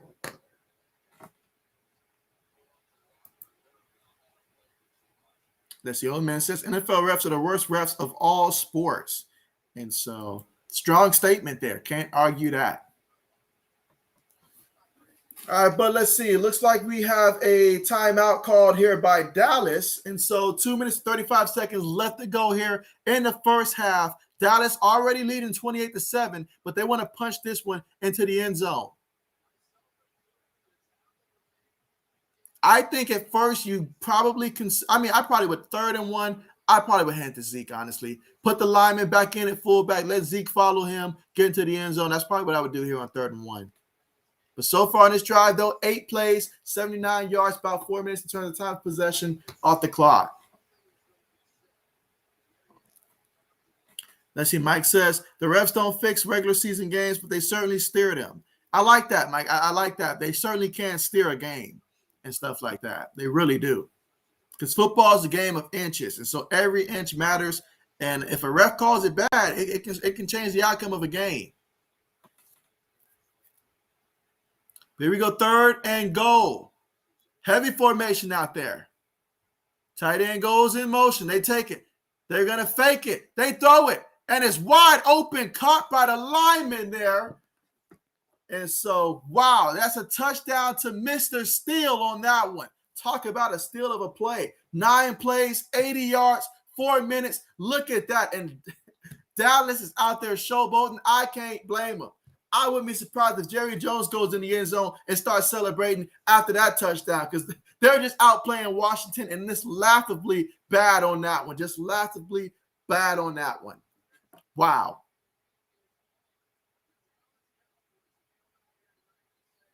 Look at that. All right, so the score is 34-7. Extra point is up, and now it's going to be 35-7. So the first half has been dominated by the Dallas Cowboys here, offensively, defensively, you name it, it has been working so far in this one for Dallas. And unfortunately for Washington, there's a whole second half. I mean, let's just look at the difference in the quarterback play so far in this one. Dak Prescott, 21 of 23, 245 yards to the air, averaging almost 11 yards to completion, 3 passing touchdowns, 0 interceptions. He's been sacked twice in this one. You look at Washington, you know, Taylor Heinicke, he's 4 of 11, 72 yards. He's thrown 2 interceptions. He's got 2 touchdowns. The only problem is 1 touchdown went to the Dallas Cowboys, which is the big problem because you're putting points on the board for them when their offense is already scoring, you know, at will. So you give them a touchdown and all like that. And it's just awful out there, just awful. Linemen out there arguing and want to fight each other and stuff. Washington is looking so unorganized, and this has been Washington for most of the season, honestly. I mean, I was looking at this team early on in the season. I didn't like how they were using Antonio Gibson early on. I don't like how they're using him today. Just 4 carries for 28 yards. He's averaging 7 yards a carry. Why has he only touched the ball 4 times in this one? This is a combination of bad play calling, poor execution, and obviously no leadership and all like that in the locker room. This is a sign Washington has moved in the wrong direction. Wrong direction. Last year, they were the feel-good story. We all felt good to see that defense play so good last year. Alex Smith, his comeback story, that was a fantastic story. I was very happy about that. But this year, back to reality, the Washington football team has a long way to go here. A long way to go. Taylor Heinicke, he's not the answer for Washington. He is not the answer. Let's see. Mike says Bill should have beat Brady, but they kept it close. Then you put it in the ref's hands. And so, yeah, absolutely. Absolutely. Let's see. 420 says Dak out here throwing dimes. That he is. He's throwing dimes. Mike says, I want no part of the Colts or the Chiefs. And so I feel you there. And so Cleveland, what's good? How's it going? I hope you had a great Christmas, buddy, but how is it going? And you say Cleveland Browns rock. Oh, man, I don't know what it's going to take for Cleveland to bench Baker Mayfield, man. I feel bad for the Browns, man. This was supposed to be that season. 420 says, can't wait to see the final score. And so that is for sure. 420 says, Dak woke and chose violence. And so there you go. There you go. I mean, I hope this team practices a lot of touchdown celebrations. I really do. And so let's see. Mike says, just warm up the pool and go to the Mansion Washington, no fights. And so there you go. All right, so let's see. Cowboys kick things off here, and Washington will not return it. So we're going to have 1st and 10 from their own 25-yard line for Washington. 2 minutes and 31 seconds left to go here before the half.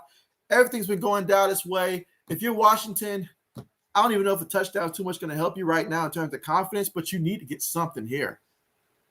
Because this is a team that's frustrated with the way this season has gone.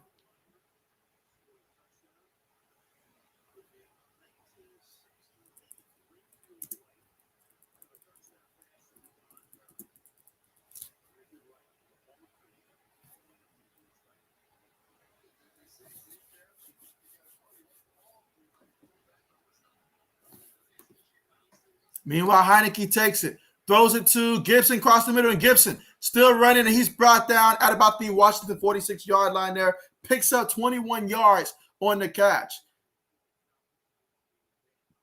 2 minutes and 15 seconds left to go. Again, Washington with all 3 timeouts here. If you're Washington, you want to try to score. You'll get the football back first, I believe, and then try to score again. But even then, if you did that, you're still going to be down about 2 scores. Takes a snap, going to hand it to Gibson. And Gibson is going to pick up about 2 yards from the carry there. That should take us to the 2-minute warning with 1 minute and 58 seconds left to go here before the half. Again, Dallas leads 35-7.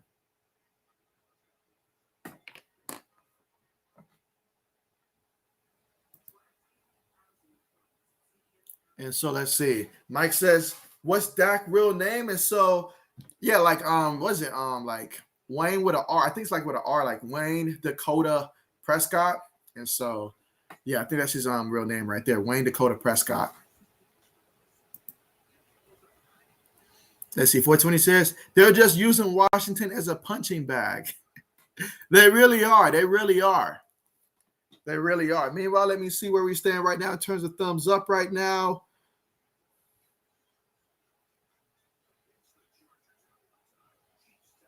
All right, so right now we're currently at 15 thumbs up. So I appreciate that. We're at 15 thumbs up here. Got 1 minute and 58 seconds. Let's see if we can get closer to 20 before the half. And again, if you're somebody that's watching that's new for the first time or you're just not subscribed yet, do consider subscribing to the channel for sure. So that way when I set up streams, you'll be notified of those streams. I know tomorrow, Monday Night Football, we're going to be streaming the Dolphins versus the Saints. Last time we had the Saints out there, they really, really tried my patience with just putting up 9 points up there. Hopefully, we'll see more offense. I know they will be starting Ian Brooks, the rookie out of Notre Dame. He'll get his first start, so hopefully that will help spark this Saints offense. If they can get him to go out there and provide some type of a spark, which is what I think they're really hoping for, that would be good. I think it's a risk against Miami. I think Taysom Hill gives you the better chance to win. But if Ian Brooks works out, then hey, I mean, it works out. I wasn't too high on Ian Brooks coming into the draft, though. But, I mean, when the Saints picked him up, you just never know what you're going to get from a kid like that, drafted late, coming from a school. I mean, he's pretty intelligent. We'll see how it works out.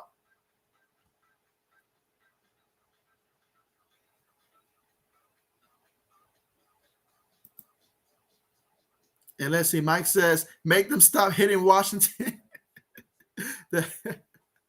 The only thing that Washington is hitting is trying to hit each other. Okay, they're not even focused on the opponent right now. They're just trying to hit each other at this point.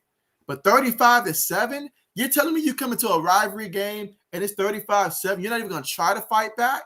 Come on now. Come on. Let's see. 420 says, Javon out here shutting down Terry, that people are wondering if he's even playing. I did make sure to bench Terry this week in fantasy football because I learned the last time these two teams played. Don't start Terry against Javon. Don't do it. 420 says, did you watch the new Spider-Man movie, JB? I still haven't watched it yet. Meanwhile, Heineke's going to go 5 wide here. They motion the back at the backfield, so it's 5 wide here out the shotgun. Takes the snap there. Dallas sending 5. He throws it. Incomplete. You only got for so long to hold that football there when that pass rush is getting there. Especially now, you don't mess around. You're losing 28 points. And then it'll good where you got to pass the ball. Look at you. You're in trouble now. You're in trouble in that point.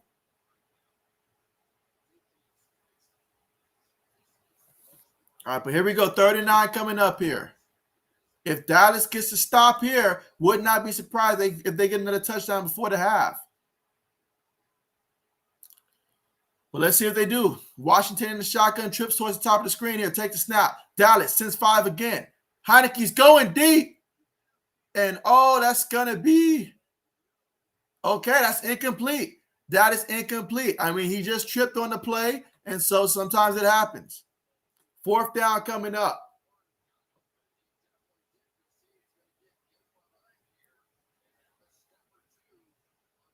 But yeah, he did get in front of him that time there.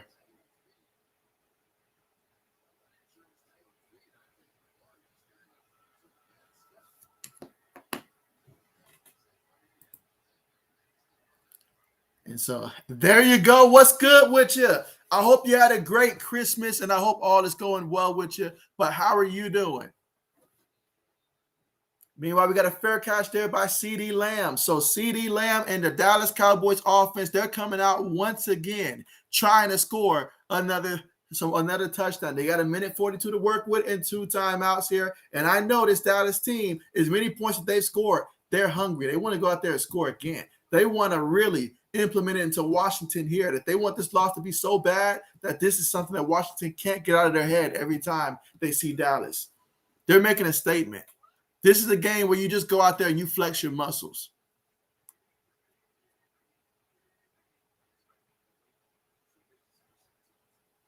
But yeah, a minute 42 left to go. Dallas with the football already leading 35-7. Look at Payne. He's definitely in pain right now. Payne is in some pain emotionally. 3 receivers towards the bottom of the screen there. You've got Zeke coming out the backfield. Prescott throws it quickly, and Amari Cooper dropped it. He threw a bullet in there. But it was dropped by Cooper. 2nd and 10 coming up.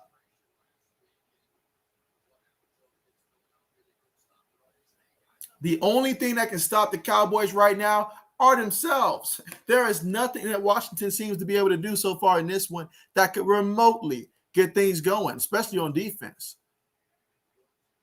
Dak takes a snap there. Offensive line picks up the rush, and he throws it, and it's picked up there by Cooper.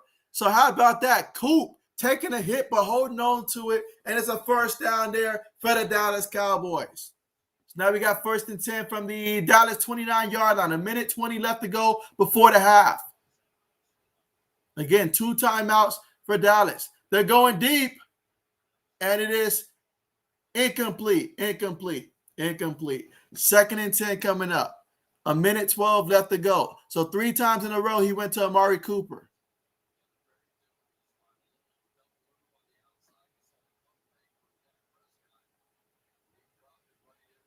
All right, so let's see what happens here on 2nd down.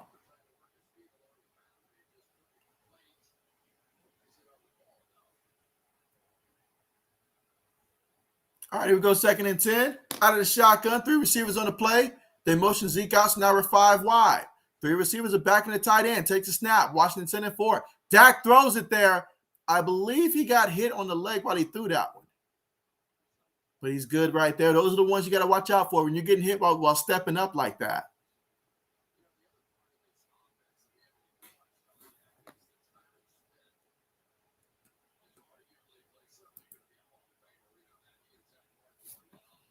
All right, so here we go. A minute and 7 seconds left to go.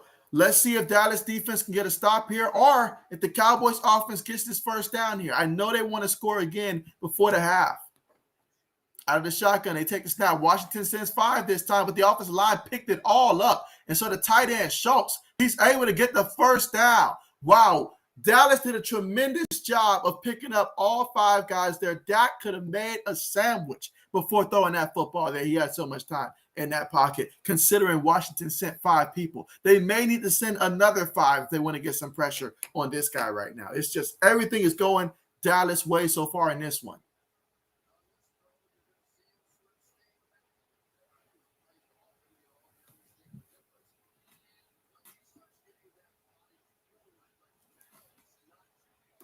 All right, so that was Dallas' 2nd timeout. Again, he's 23 of 28, 274 yards through the air, and 3 passing touchdowns. And it's just the first half. So I'm sure there are people out there that started him in fantasy football that probably thought their day might have been over, and now they're looking like, wait a second, I can come back. This man's going to bring me back as well.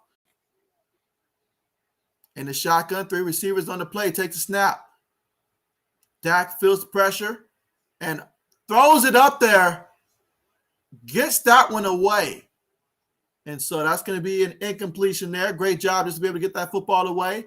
2nd and 10 coming up.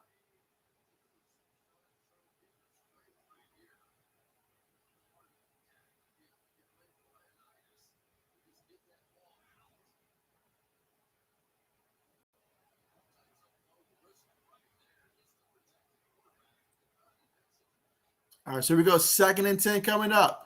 Line up in the shotgun once again. 51 seconds left to go before the half. Again, Dallas leads 35-7, looking to extend that lead before the half. All right, here we go. Shotgun.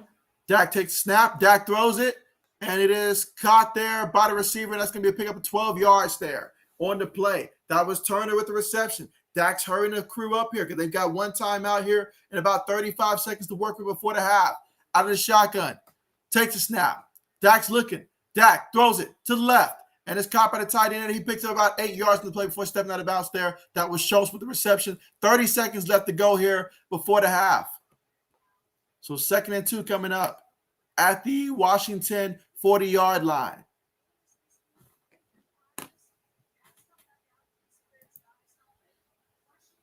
420 says he's not going down.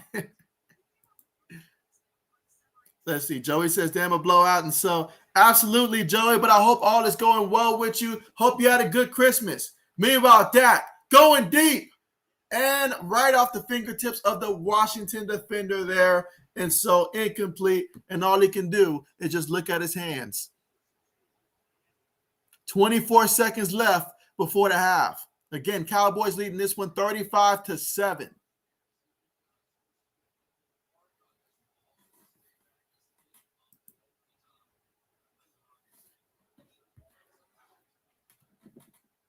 All right, so we're going to line up in a shotgun again. Let's see. 3 receivers, the tight end, and the running back. 5 wide. Dak takes the snap. Dak's going to go deep again. And it is incomplete. Incomplete. Good coverage on the play. 4th down coming up here. And so, yeah, with 18 seconds left.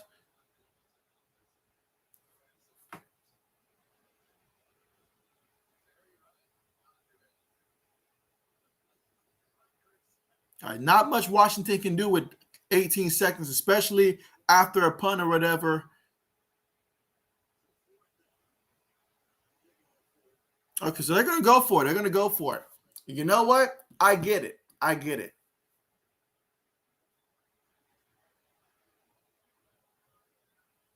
So Dallas, with one timeout to work with, they just got to find a way to get a first down, extend the drive, and then go from there. Dak takes a snap. Dak throws it across the middle, and it is caught by Schultz. But Schultz, he went down after that one. 2 penalties on the play against Washington. And so, yeah, Washington letting out some frustration there.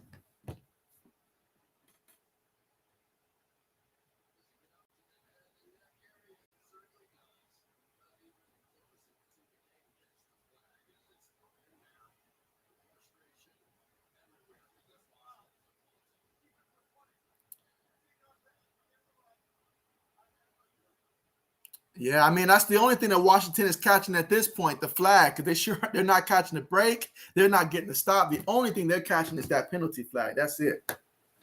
But meanwhile, you've got Schultz being looked at down there by the medical staff. They're trying to give him some room out there.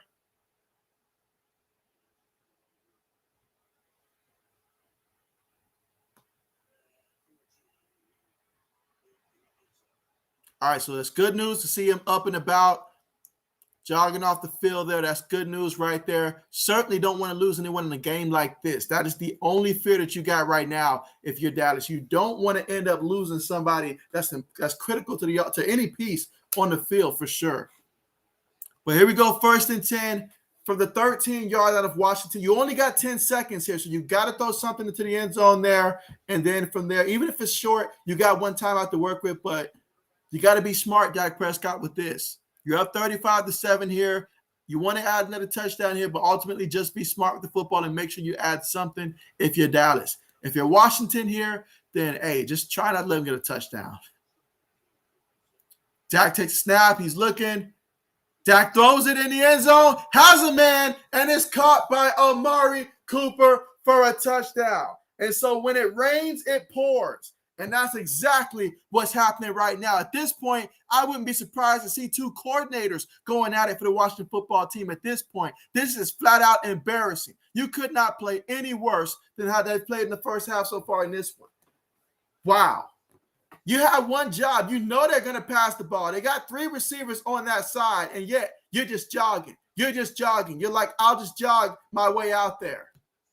And Amari Cooper, receiver number 1, you let him get open. Wow. And the extra point is good. 42-7. 42-7. Wow. Wow. Washington should be banned from any more primetime games for a while until they get their act together. This is embarrassing. Wow.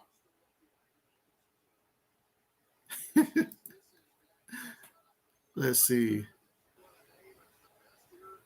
80 says JB Nation halftime show coming up. At least we have that to look forward to, guys. At least we have that to look forward to. And again, let's see where we stand right now in terms of thumbs up. But make sure if you guys haven't already that you do press the thumbs up button for sure. And also subscribe if you're somebody that's new to the channel. Really appreciate you guys and all the support. Today was officially my 1-year mark on YouTube. Almost forgot to say that earlier. But yes, today is officially my 1-year mark on YouTube. So I appreciate you guys and all the support here and just seeing the channel grow like, wow. And so, okay, so I'm seeing 32 thumbs up now. So I really appreciate that, guys. Really appreciate that. Absolutely. 80 says, JB, put your arms down. And so, hey, it's Washington's fault. I keep putting it up every time it's a touchdown. It's their fault. Let's see, 420 says, Washington fans exiting the stadium here. Absolutely. Braden says, this game is over. And so, we never like to say it's over, but I'm going to go ahead and say, yeah, they're not coming back in this one. They're not coming back in this one. Braden says, congrats. Appreciate that, Braden. Appreciate that. Yeah, 1 year on my journey, guys. I really appreciate that. Absolutely. But just 5 seconds left to go before the half. And so Washington, it's going to be looking, I mean, if I'm them, just run it out, go to the half here. Last thing you want is Heineke to throw a 50-50 ball that gets picked off by Diggs and taken to the house. But 42-7. Wow. In the second quarter, guys. Dallas scored 21 in the first quarter. They scored 21 in the second quarter. Washington scored their touchdown in the second quarter here, but it honestly doesn't even feel like they got a touchdown, honestly. And here we go at the half with Dallas leading 42-7. Wow. Wow. I know Skip Bayless is throwing a party right now for Dallas. I know that much. This is crazy. 420 says 320 yards in the first half. Insane. 420 says Dak is doing incredible tonight. On a primetime matchup at that. A primetime matchup to be able to go out there and execute offensively, defensively, show the NFL what the Dallas Cowboys look like when they play their best football. Absolutely scary. And so just to recap what happened in the first half here, I'll start with Washington. Taylor Heineke, he's 5 of 14, 93 yards passing, averaging less than 7 yards to completion, 1 touchdown, 2 interceptions. Of course, he threw that pick 6. He's been sacked 3 times in this one. On the ground, Antonio Gibson, 5 carries, 29 yards. He's also got 2 catches for 29 yards and a receiving touchdown as well. DeAndre Carter, he had that 15-yard run earlier. And so Heineke, -1 yards rushing. Terry McLaurin, he's been targeted 3 times, 0 catches, not 1 catch. Although that one time he did look like he was in front of Diggs there, but was unable to get to the football for whatever reason there. De'Ami Brown, he's got 1 catch, 48 yards as well in this one. But so far, I mean, Washington just is good at all. I hope they got tight security in that locker room because I could really see a lot of guys just losing it in the locker room in this one. You come into a game knowing that you have the playoffs. I'm not even going to say on the line, but you have to win this to at least make yourself believe we're still in the conversation for the playoffs. And you go out there and you look like that. It's one thing to lose, but 42-7 in the first half. Come on, man. They're supposed to be professionals. They get paid millions to stop this team. I don't know why they're getting paid for because they're not doing their job at all. Any other job, if you do that bad at your job, you get fired and stuff like that. But these guys are out there looking horrible. Dallas Cowboys, though, it's been the complete opposite in this one. Dak Prescott, 27-35, 321 yards passing, averaging over 9 yards of completion, 4 passing touchdowns. That's right, 4 passing touchdowns in the first half. No interceptions. That's the impressive part. 4 touchdowns, no interceptions, and that's just first half numbers. Most quarterbacks would love to have that at the end of the game. Heck, any quarterback would love to have that throughout the course of 4 quarters. But, man, you have to think if they keep playing like that, we'll start to see the backups in at some point because this is going to get ugly. Meanwhile, for Dallas, you've got on the ground, though, Dak Prescott also has 4 carries for 21 yards as well. Zeke, 6 carries, 30 yards, and a rushing touchdown, averaging 5 yards a carry. Tony Pollard, 4 carries, 24 yards as well in this one. And then receiving-wise, Zeke also has 1 reception for 5 yards and a touchdown. Tony Pollard, 2 catches, 16 yards. Then Dalton Schultz, I know he got injured earlier, but prior to getting injured, he had 7 catches for 74 yards and a receiving touchdown. You look at CeeDee Lamb, so far in this one, 4 catches, 66 yards. Michael Gallup, 2 catches, 53 yards. And then Coop, 7 catches, 84 yards, averaging 12 yards a catch, plus a receiving touchdown. He's been targeted 9 times in this one. That's the most of anybody in this game. So that's your recap there for the Dallas Cowboys, of course. And so, yeah, completely one-sided in this one. And man, oh, man. Man, oh, man. All right, let me catch up on some of the comments here. And let's see. Joey says 33 thumbs up. And so, yeah, I really appreciate that, guys. Really appreciate that. 420 says 4 passing touchdowns. I mean, he's lighting them up. He's lighting them up. Absolutely lighting them up. Joey says that's incredible. And so there you go. There you go. And so 420 says most yards by any half this season. He says, is there a way to surrender? That's the one thing they can learn from Madden. Always make sure there's a surrender button. Believe me, that stuff comes in handy. And so Joey says Toyota halftime. And so Joey says maybe overtime. And so all right, so let's go ahead and look forward to the next week here, because obviously we still got the Monday night matchup between the Saints and the Dolphins. Saints are going to start rookie quarterback Ian Brooks in that one. We will stream that one tomorrow. But just to look forward to week 17, guys, let me pull up that one real quick and look at that schedule for week 17, and we'll go from there. All right, 1 second, guys.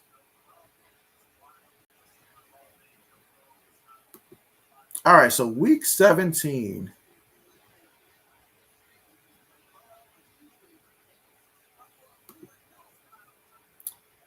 All right, so I'm guessing that means with week 17 being here, I guess that means we won't have Thursday night football anymore.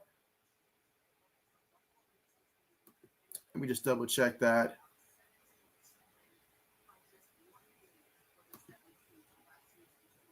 All right, so here we go, week 17.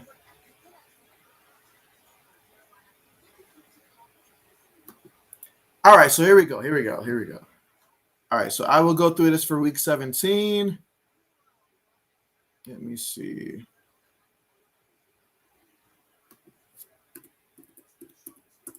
All right, sorry about that.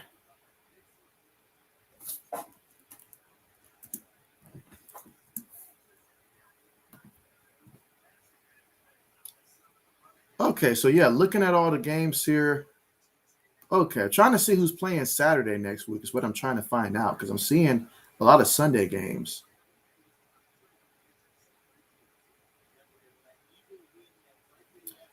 All right, so I'll just go through the games I see here. And so for week 17, I'll start off with the Giants versus the Bears here. Who do you guys like in that one? Chicago versus the Giants here. I like Chicago in that matchup. It's going to be in Chicago as well. And so I just have no faith in the Giants at all right now, honestly. So I got if the Bears can play like they did today, they'll definitely go out there and get the win. But you guys let me know, who do you guys like in that matchup and your score projection for that one? I'm going to go ahead and say Bears win, final score being – I'm going to go ahead and say Bears get 23, Giants get 13, 23-13. That's what I'm thinking in that one. All right, let's see. 80 says – he's going with the Bears in that one. Got to bear down for that one. Okay. I feel like I haven't got to say bear down a lot because the Bears have always been down. So it's hard to say bear down when they've been down so much in this one. But, yeah, absolutely. All right, so I'll go to the next one. Jacksonville Jaguars on the road at the New England Patriots here. And so, obviously, I got the Patriots winning that one. I think final score being – I mean, I've seen Houston light up Jacksonville lately. I saw the Jets just beat them. I'm going to go ahead and say the Patriots beat the Jaguars 31-27. 31-9 in that one. 31-9. I think they bounced back in that one, went 31-9. That's what I'm thinking. All right, Joey's got the Patriots winning. I like it. Okay. Yeah, I think it's a great opportunity for the Patriots to come back and just rebound. They don't lost 2 weeks straight since their bye week. Good chance to rebound. Trevor Lawrence and company, they got to learn. You don't just spike the ball on third down and stuff like that, but a lot to learn. All right, next up, we've got the Buccaneers on the road at the Jets. So the Buccaneers at the Jets, obviously I got the Buccaneers in that one. I'm thinking final score being, I'm going to go Tampa Bay 28, Jets, I'm going to go 28-13. I know Tampa's got a lot of injuries and stuff they're dealing with, so I'll go 28-13. Let's see, 80's got the Pats, okay. Like it, okay. So far, we're all in agreement here. These are like the easier ones. Bucks at the Jets, okay. 80's got the Bucks. All right, so here's another one. The Atlanta Falcons versus the Buffalo Bills. Josh Allen and company at home. You got to like that. The odds that Buffalo goes out there and get that win. I'm thinking Buffalo wins, final score being, I'm going to go 38-17. 38-17. I like the Bills over the Falcons. 38-17. All right, let's see. So Joey says Tampa Bay by 30. Okay, so he's got Tampa winning big. Okay. He's got the Bills winning also. I like it. Meanwhile, 420 says this Washington franchise is a walking L.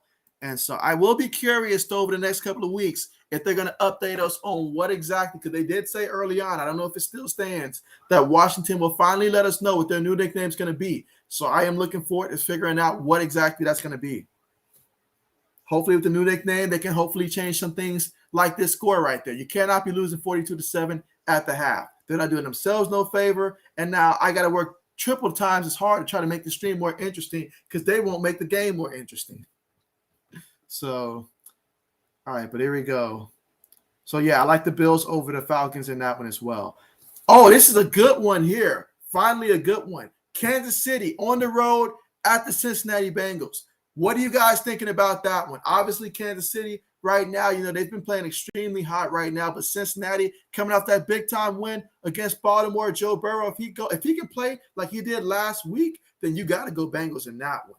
But the question is, can he? Because the Chiefs have been playing better here, but it's going to be down in Cincinnati. It's going to be in Cincinnati here. What are you guys thinking?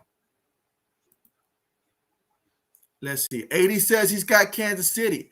And so, this is a tough one. And so I know that Michael's going to be going for his Bengals there. But I got to say, I think the Chiefs win this one. 31-24, something like that. 31-24. And so, Hunter, what's good? Oh, man, Hunter. He says, hey, guys, it's me, Hunter. I just lost a bet with a Titans fan. Oh, man. Almost didn't recognize you there for a minute. But, man, and so obviously, oh, man. But did you bet him with the Titans game particularly, or was it something else? But, man, that's tough there. All right, so – but glad to have you here, Hunter. Glad to have you here. But, yeah, I think the Chiefs will beat the Bengals. I'm going to say 31-24. All right, so next up, we've got the Miami Dolphins next week on the road at the Tennessee Titans. And so that should be a good one. Right there. But I'm going to go ahead and say that when it's all said and done, Titans win that one because the Dolphins won't be able to run the ball at all against Tennessee. It'll be down in Tennessee, the weather and stuff like that. Tennessee wins 23-13 over the Dolphins in that one, 23-13. That is what I'm thinking. But let me know who you guys like next week, the Dolphins versus the Titans. All right, let's see. 80 says, hey, Hunter. And again, if you're just tuning in, though, the score is Dallas 42, Washington 7 at the half. Everything that could go wrong has gone wrong for Washington. They just have looked, they've looked washed up. That's what they look like. They've looked washed up. and stuff. Washed up, beat up. It's just been pretty bad. Let's see. So Hunter says, I bet the bet was that the Cards lost at the roof of the Titans for the remainder of the season. Oh wow. Oh wow. So you cannot wait for the end of the season, I bet. Wow, got to root for the Titans the rest of the way. So in that case, I'm pretty sure you're going to be saying the Titans are going to beat the Dolphins then next week. But wow. Okay. All right, I'll try to get through a few more here before we come back from the half here. But the Raiders at the Colts. Who do you guys like in that one? As much as I would love to see the Raiders win that one, I think the Colts beat the Raiders probably something like 35-21, something like that, 35-21. Colts over the Raiders, especially down in Indianapolis as well. Yeah. All right, so Hunter says even the playoffs. You really go all out, I see in these bets. Even in the playoffs. Wow. Wow. Let's see. 80 says, okay, so 80's got the Colts here. Okay. So, yeah, I expect for them to beat the Raiders, especially in Indianapolis, although I don't think it would have really mattered in that matchup, but especially in that one. All right, so the Eagles versus the Washington football team. I like the Eagles in that one. I expect the Eagles to go out there and probably when it's all said and done to win, final score being maybe, I'm going to go 41 to about, I'm going to go 41-17. 41-17 over the Washington football team. Got the Eagles winning. As I said before, I got 80s Eagles winning the rest of the way and getting into the playoffs.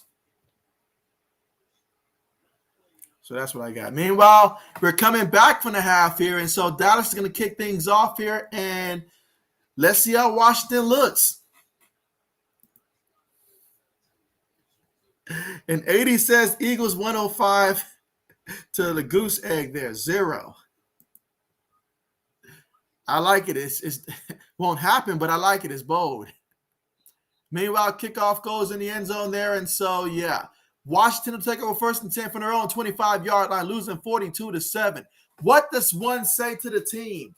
A team that is so angry they're ready to fight each other. How do you reunite a team that's losing 42-7 to your rivals?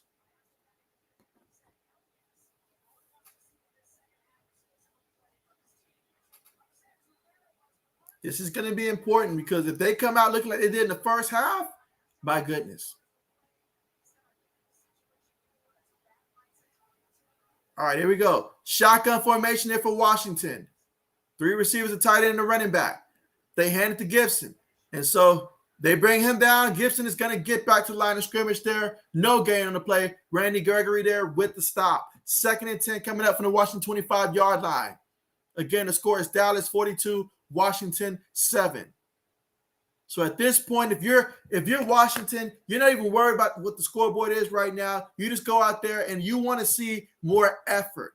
Effort is something that's on you to give the effort. The score is what it is at this point, but effort is something that every team's got to go out there and give. You got to have pride in the NFL. Let's see. Antonio Gibson goes in motion. 5 wide. Heineke takes a snap. Dallas is sending 5. Heineke throws it. And it is incomplete. Off of Gibson's hand there. So now we've got 3rd and 10 coming up. So will Washington go 3 and out to start off the second half, or can they pick up the first down?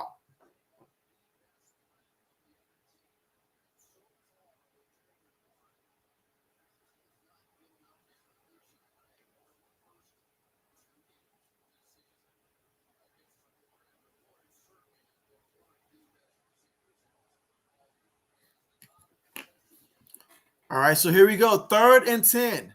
Can Heineke get something going? Heineke takes a snap. Dallas is this time sending 4. Heineke moves. Heineke throws it. Incomplete. 4th down coming up. So 3 and out for the Washington football team here. And so now we're going to get Dallas to go out there. Let's see if we'll get a return here on the punt.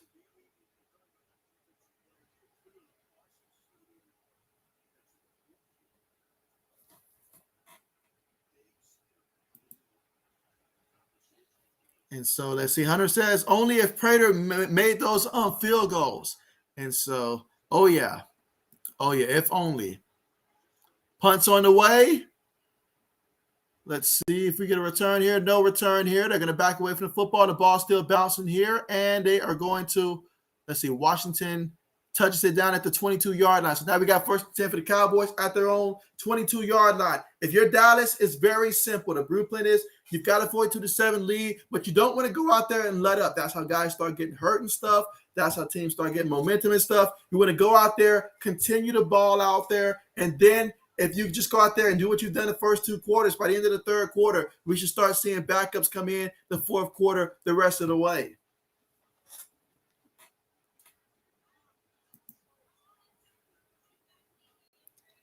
Let's see. You say, don't gamble, kids. Got to learn from Bill Belichick. He won't gamble at all. You say, I would still have my same self. Oh, man, Hunter, it's going to be weird seeing you this way the rest of the season, but we certainly understand that. Most definitely. And again, we're at the commercial right now, but when we get back, Dallas 42-7, and this one will take over. Dak Prescott threw 4 touchdowns and over 300 yards passing in the first half here. I expect a heavy dose of the ground game here in the second half and to see Zeke and Tony Pollard get some carries here.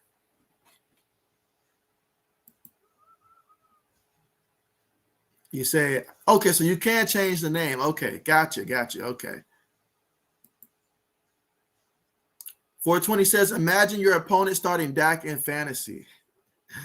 Yeah, that would be awful, especially with all the guys out for COVID and injuries and stuff. And I was in a 16-person fantasy football league, so believe me when I say it was very tough finding people just to start that were capable and stuff like that. So, yeah, needless to say, all of my fantasy football teams, our season is done. 2 of my teams got eliminated in the first round thanks to COVID. I was the 2 seed, and then I was also the final seed to get in with the other one, and both of them are out. So I could have used Dak on my team.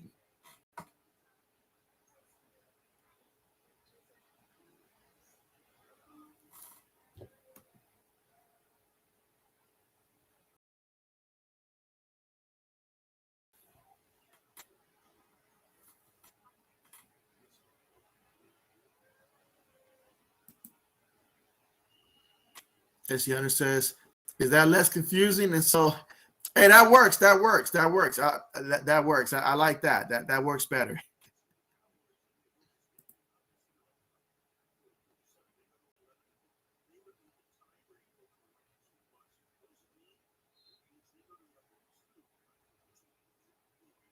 All right, here we go. Prescott up under center here. Gonna toss it to Zeke up the middle there. And so Zeke bounced outside. Bad decision there. And he's brought down by Payne. He's going to lose 2 yards on the play. Second down coming up. So Zeke thought about bouncing it out, but was not the right decision in that scenario there. And so he lost 2 yards on the play.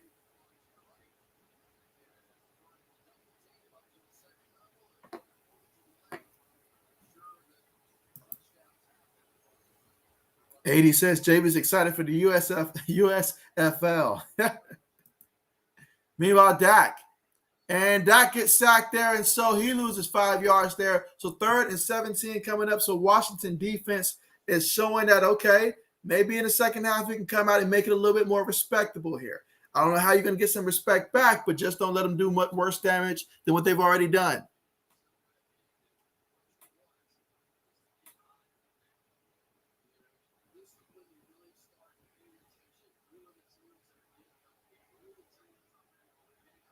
All right, here we go. 3rd and 17 out of the shotgun.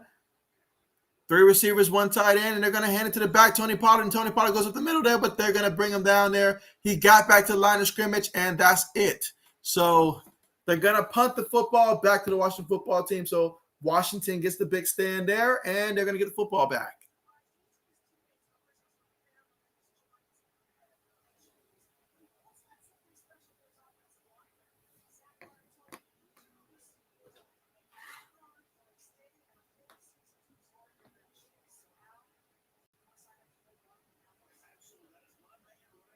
All right, so punt's on the way. Nice clean punt. Let's see if we get a return here. Nice distance on it. So we will get a return by Carter. Makes one guy miss, brought down at about the 37-yard line. So Washington will take over 1st and 10 from their own 37-yard line after the 54-yard punt. Here in the third quarter, 11 minutes and 54 seconds left to go, and Dallas leading 42-7.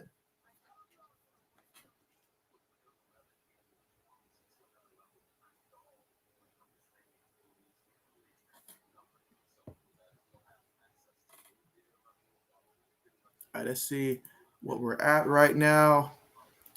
All right, let's see. Mike says only 5 players in NFL history, 34 plus touchdowns and 4,000 yards passing back-to-back years. Ooh, who are those 5 players? Who are those 5 players? And by chance, would Dante Culpepper probably be one of those players? I know Dante Culpepper had a bunch of years where he was over like 4,000 or 5,000 yards passing and over 30 touchdowns. I know Donovan. I don't know if Donovan McNabb did it back-to-back or not, but those are some guys that come to mind when I think of guys that did it. Obviously, I would think a guy like Mahomes would be up there as well.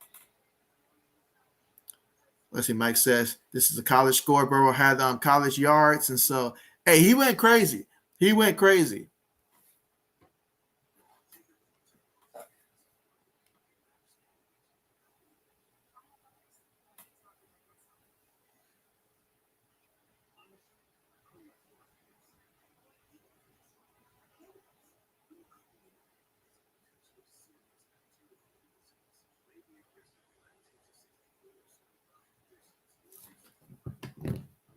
All right, let's see. Mike says Breeze and Brady are 2. Okay, that's what about Manning? Is Manning not one as well?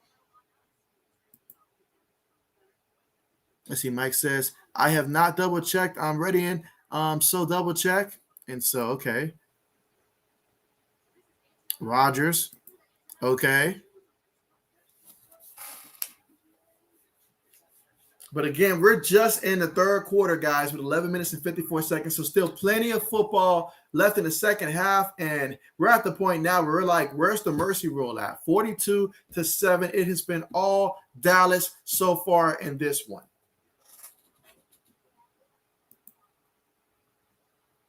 All right, so you say that Manning was one of those, okay.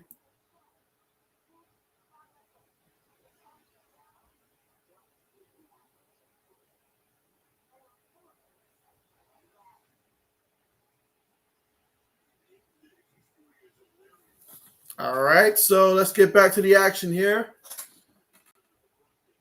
So Washington, after getting the stop there, let's see what they do. All right, so here we go. Multiple tight ends here, 2 receivers. Tight end goes in motion. One back in the backfield. Going to take the snap, fakes to the back. Heineke's looking. Heineke throws it, and it is caught there by the tight end. He lost 4 yards on the play.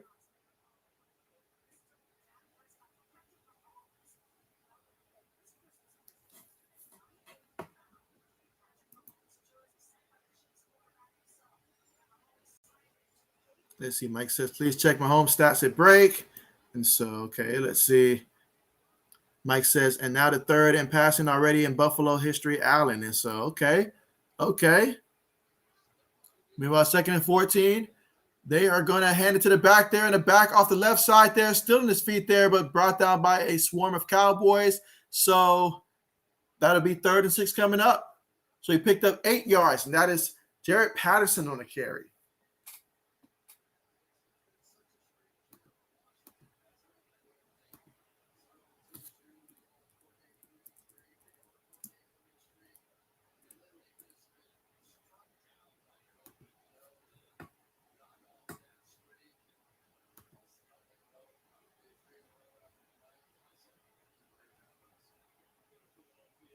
And so Jarrett Patterson, I believe he was undrafted out of the University of Buffalo and stuff like that.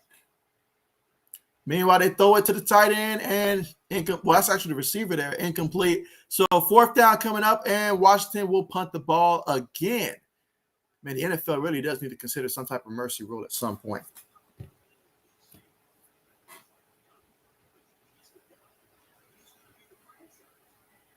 All right, let's see. Mike says, and Culpepper, please. And so, okay, bet. Meanwhile, 4th and 6. Punts on the way. Let's see if we will get a return here. Again, third quarter, 10 minutes and 22 seconds left to go in the third quarter. Ball bounces, still bouncing, taking a Washington bounce for sure, and it's going to go all the way to about the 6-yard line. So Dallas take over 1st and 10 from their own 6-yard line.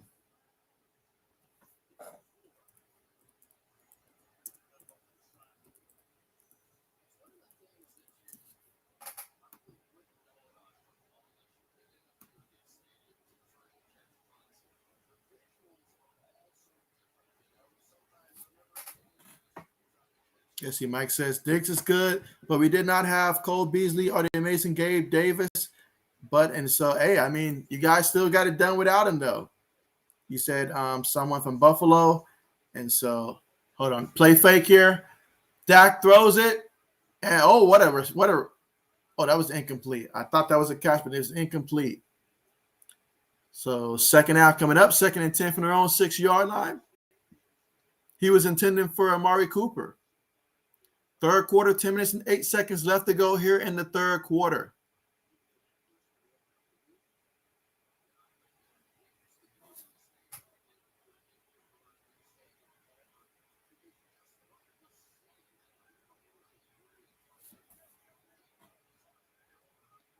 All right, so here we go. Prescott up under center, takes it, fakes it to Zeke, throws to the tight end there, and so Schultz picks up about a good 8 yards on the play, taking it to the 14-yard line. Third down coming up, 3rd and 2.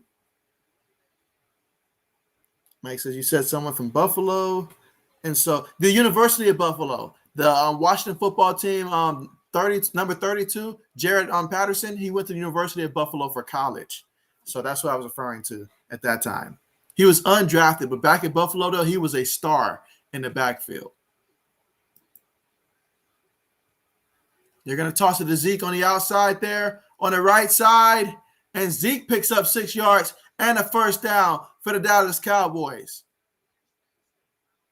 Mike says some quarterback started the other day. Gilbert, he from Buffalo. And so, okay. As Mike says, but we have Isaiah McKenzie. He's a Rocket. He'll be perfect for your Patriots. And so, hey, sign him up. Dak takes a snap there, throws it deep, and incomplete. Yeah, I remember Jared Patterson because before, around the NFL draft, as soon as the undrafted free agents took place, I started focusing on the undrafted free agents. And so Jared Patterson, there was something interesting about one of the games that he had at the collegiate level. It might have been 2. I got to research that real quick so that way I have the accurate numbers there. But he had a game of a lifetime in one game. Meanwhile, they're going to hand it to Zeke. Zeke spins away from one guy, goes to the middle there, picks up 3 yards on the carry. Now we got third down coming up here. 3rd and 7 from the Cowboys on 23-yard line. Again, third quarter, 8 minutes and 40 seconds left to go here. Cowboys leading 42-7, facing 3rd and 7. Let's see, Mike says your dad's coats are on fire. And so, yeah, he tells me about it every time he gets. Let's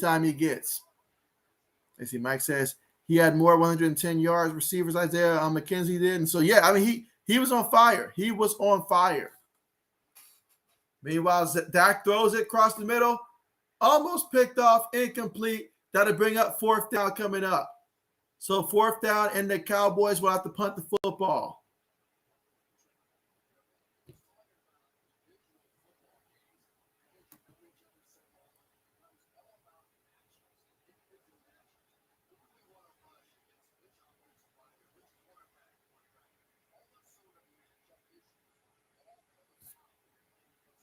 But matter of fact, Mike, just to give a little bit more on Jared Patterson for Washington in college, his junior year, which was 2020, which obviously 2020 being a short season with the pandemic and stuff like that, in 6 games, over the course of just the 6 games that he played, he rushed for 1,072 yards and 19 touchdowns. Led the nation averaging 179.7 yards per game that year as a junior.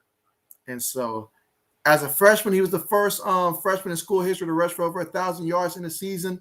And in 2018, he followed that one up with breaking a single season score record for rushing as a sophomore and stuff. So, yeah, he was out there putting in work down there at Buffalo.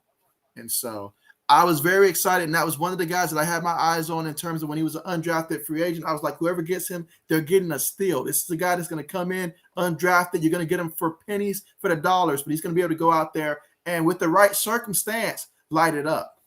So I still believe in him, though. I still believe that he has that potential in him. Let's see. Old man says, JB, I think our state as the only team to score 50 plus is in trouble with this game. And so, you know what? You're right about that. You're right about that. You're right about that. There's just too much time left on the clock. And so, yeah, I mean, you can only hope that no team scores in the third quarter. And then fourth quarter come, they put in the backups, and maybe Washington defense can stop the backups. But it's very well in trouble. It is in trouble. Let's see. Mike says 1966 Washington scored 72 points. Is that the record? And so that is a very good question for the record. And so let me search real quick. But that is a very good question. Let's see. Meanwhile, Mike says, okay, I am a fan. And so, yeah, I mean, there was one game that he had. I can't remember who it was against. Let's see. He also tied the FBS record back in 2020 with an 8 rushing touchdown game against Kent State. So he had 8 rushing touchdowns, and he rushed for a MAC record 409 yards against him. So that was the game that he had. He had a game like that. Then he also had a 301-yard game, 4 touchdown performance against Bowling Green as well. So those were 2 games that really stuck out and put this man on the map in college football. So, yeah, Jaret Patterson, number 32 for Washington, had a very decorated college career for sure. Only thing that held him back was just not getting enough recognition probably. That and the fact that there was only 6 games that year, so very hard to show yourself back in 2020. A lot of good guys went undrafted that year because of the circumstances. So Heineke in the shotgun, 2 receivers on the play, takes a snap. Dallas sending 5. Heineke moving. Heineke brought down, and yeah, they are on him like a swarm of bees. And so he went down for the sack there, lost 8 yards, 2nd and 18 coming up from their own 7-yard line.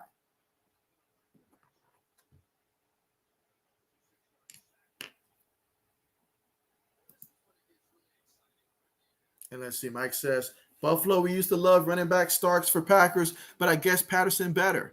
And so, I mean, hey, that was someone that you definitely can get to come in there, put him, on a practice squad if you got to. And then when you need to activate him, especially during times like this, definitely a good option to have.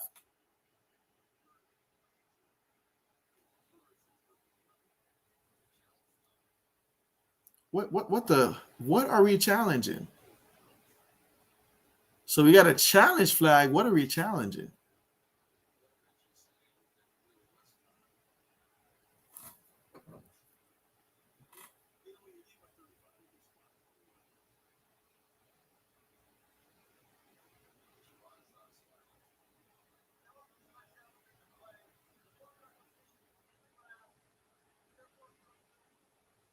All right, so they already blew it dead, so there was nothing to challenge.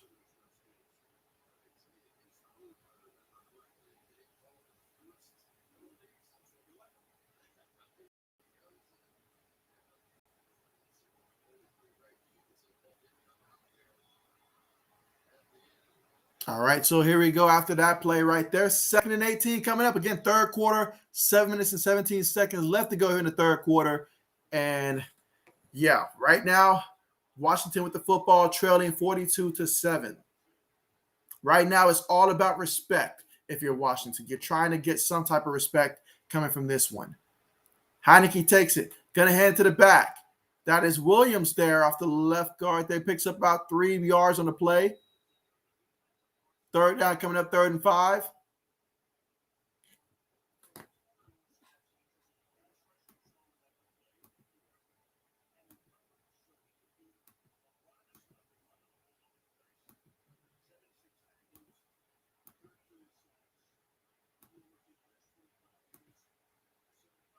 All right. All right, so 3rd and 15 coming up here. Third quarter, 6 minutes and 20 seconds left to go. Still in the third quarter here. Washington losing by 35 points. Takes the snap. Heineke's looking. Heineke throws it up there. Too high for his receiver. And the defensive back could have had an interception if he was just focused a little bit more. So Washington will have to punt the football back to the Cowboys.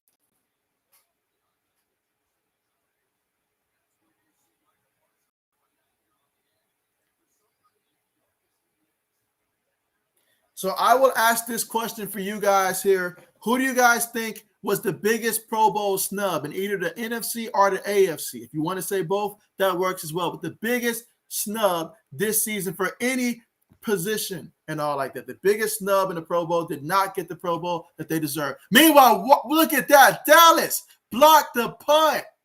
Wow. So Dallas has scored every way possible in this one. Special teams, defense, offense. Wow. Wow. If I'm Ron Rivera, I'm contacting my agent. We're getting the heck out of here. This is not good at all. Look at that. Just when you think maybe things have slowed down here in the third quarter, Dallas scores on a special teams block and picked it up in the end zone. Wow.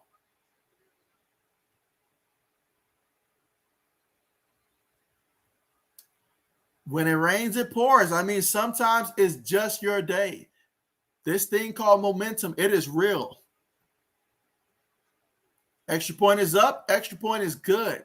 So Dallas leads now 49-7 in the third quarter. 6 minutes and 6 seconds left to go. Old man, I think, yeah, it looks like Dallas is about to join us in that 50 club. 80 says, JB, do something. I got you, 80s. I'm going to look for the power button. We're just going to have to unplug the cord here and start this game over or something like that because this is out of hand. This is ridiculous. This is just terrible. NFL, there was a couple better games you could have taken tonight with this one. Washington, you know they've not been living up to it this season, but you put them on anyways, and man, this has just been all Dallas in this one. Offensive touchdowns, defensive touchdowns, special team score. What's next? We're gonna put in Mike McCarthy in the backfield and let him get a touchdown too? My goodness.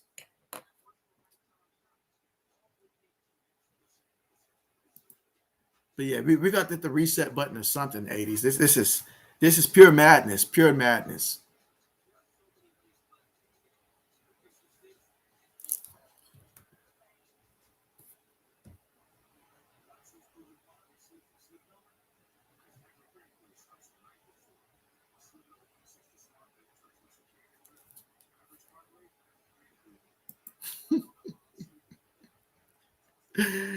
AD says to put in Mike. You know what? We're going to put Mike in and have him play two positions on this one. We're just got to do. He's got to actually play the Mike side linebacker and go out there and play quarterback.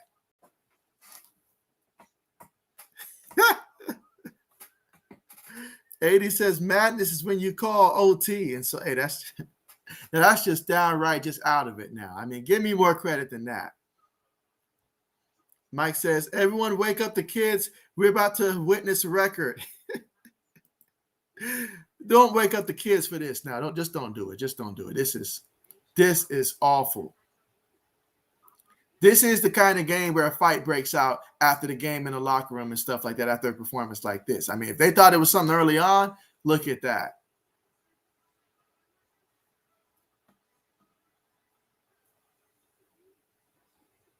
This is the kind of game that when it's all over, you make the players right on the football field go out there and start running suicides and stuff on the football field or whatever, right after the game and all like that. Just go straight to practice here. Because they clearly should have some energy because they're not even trying out there, not even trying. Kickoff on the way. All right, so there we go. So still third quarter, still so much time left in the game.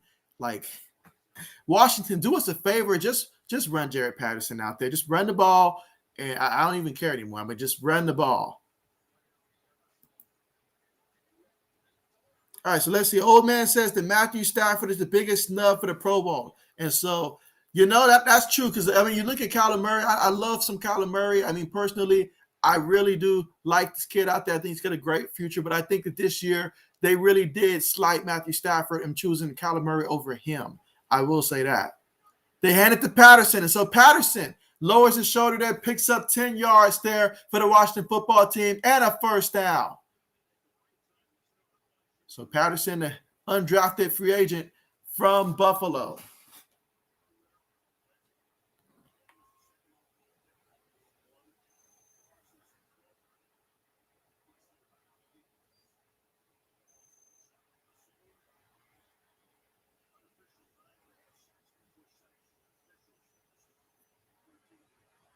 All right, here we go. 1st and 10. Heineke up on the center. Takes it. Going to hand it to Patterson again. This time Patterson's going to pick up about 3 yards in the carry. I mean, I think that's the right thing to do. Just go ahead and just run the young kid here. Let's just melt this game. It's going to take a team effort, but let's melt this game. Just get this game shorter here. It's already over. There's no need to pretend that we're still in this game here. Just run the ball. Let us run the ball.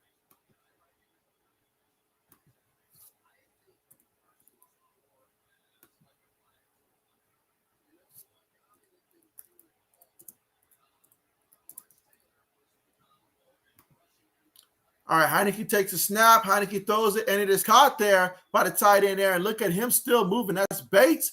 Bates still going. Someone tell this man that the game's already over because he's out there still dragging guys for 32 yards.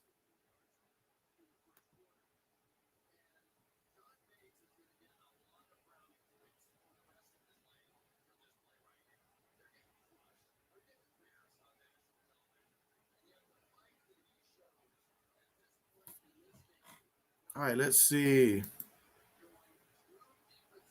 Mike says, which Bills made it, JB? In terms of the Bills that made it, let's see. I know Stephon Diggs got to put him in that AFC roster. And then left tackle Deion Dawkins. Was a little surprised Josh Allen didn't get the nod there. I think he's listed as like a reserve or something like that. But, yeah, I think it was just 2. Was it more than that or just 2? I think it was just those 2. Yeah, Deion Dawkins and also Stephon Diggs.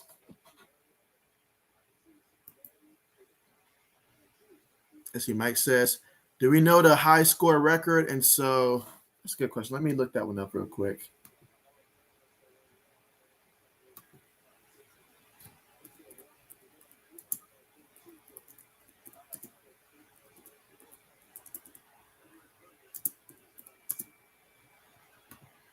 All right. So the most points scored by an NFL team. Meanwhile, Heineke just throws it away. I mean, he's so Heineke-ish in the pocket. I mean, just seeing him move, it doesn't strike me as what you have in a franchise quarterback. He's just out there just playing with the kids in the backyard right now. I mean, it's just no. But, yeah, the most points was, when Washington's dropped 42 points. Yeah, so that was it. Yeah, 42 points. 72 points that Washington has scored.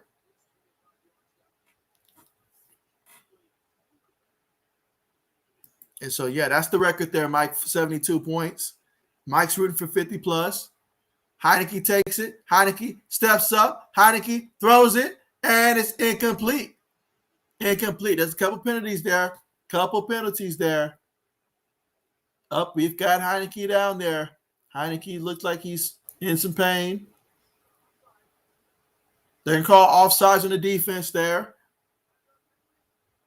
So 5 yards and going to move him up. Old man says, I'm looking into right now, Mike.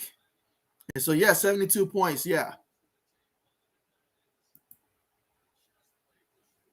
Mike says, it's a friends club. Let's see. Mike says, Dawkins has zero business being in there. 80 says, JB, is it fourth quarter yet? It's not fourth quarter yet. And if I was in charge, it would have been a running quarter a long time ago. But it's still third quarter with 3 minutes and 6 seconds left to go. All right, so here we go. 3rd and 5. Heineke takes it. They're going to hand it to the back there, and the back is Williams. And Williams picks up 4 yards on the carry there. 4th and 1 coming up.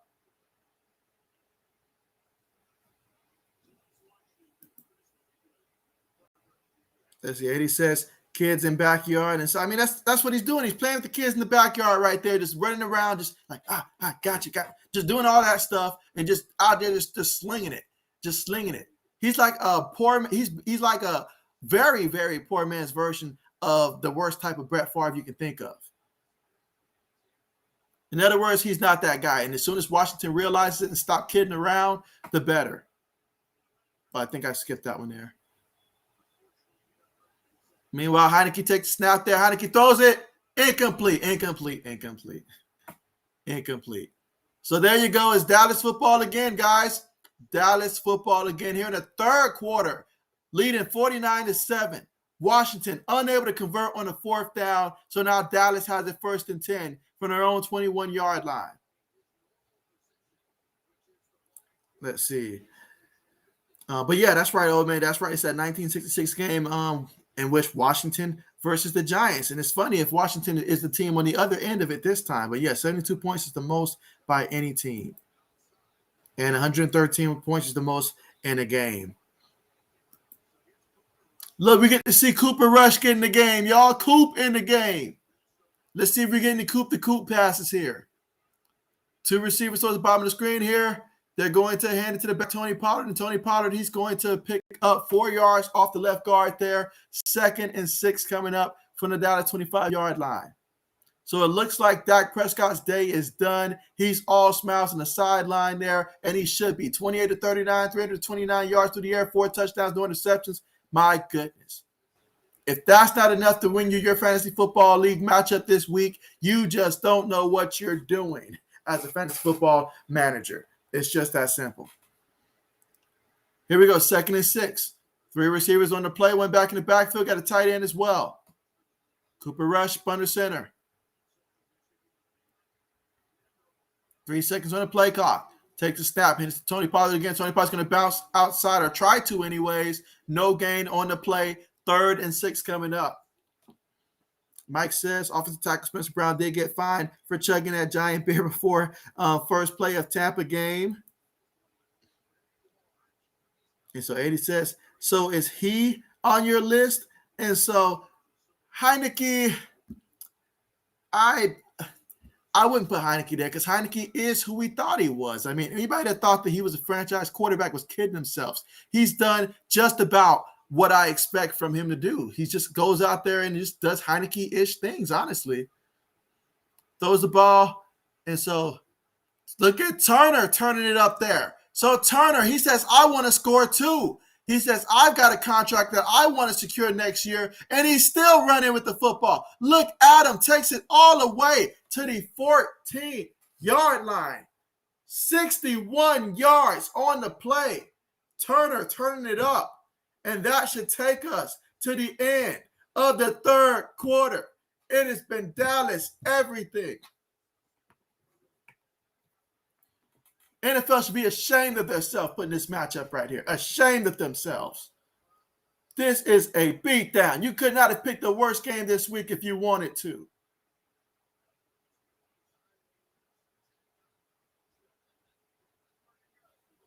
And there we go, guys, at the end of the third quarter. Dallas, 49, Washington, 7. And Dallas is trying to score once again. Backup quarterback, third string quarterback, heck, quarterback out the stands, it doesn't matter. They're all getting it done.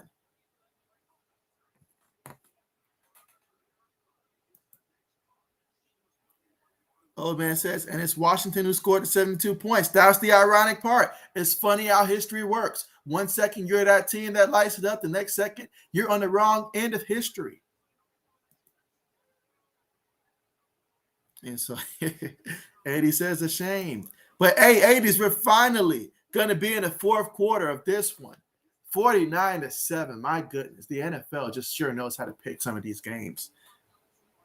49-7. This is what happens when you put a powerhouse team out there versus a team that has lost their way. They were getting by off of scraps and stuff. They were taking scraps and stuff, and then you made them believe that they were better than they were, and wow, just wow. I mean, Tyler Heineke, 7 of 22, 121 yards, 1 touchdown, 2 interceptions. That's not going to get it done. Meanwhile, Dak, his night is done. 28 of 39, 330 yards passing, 4 touchdowns. If my man went out there and played like that every single week, Cowboys would be in very good hands. But wow, this is wow. This is just one of those wow moments.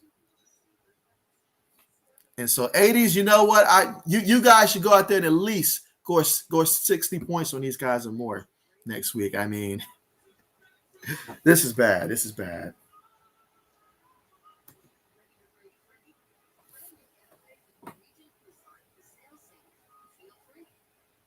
And we're right now at the commercial right now. But when we get back, it's going to finally be the fourth quarter. That's the good news here, is that at some point, this nightmare for Washington will end at some point. But there's still 15 minutes left to go here. It's going to take a team effort, but I want both teams to go out there and run the football. Just run the football. Just run the football.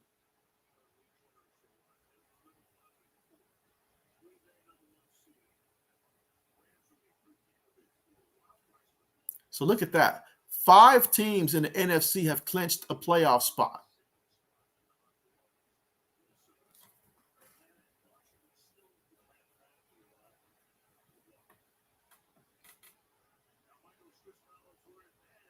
I like how they went ahead and just filled in that loss there for Washington. They didn't even wait. They're going to hand it to Tony Pollard there, and Tony Pollard there off the right side there. He's going to pick up 5 yards on the play. 2nd and 5 coming up at the Washington 9-yard line.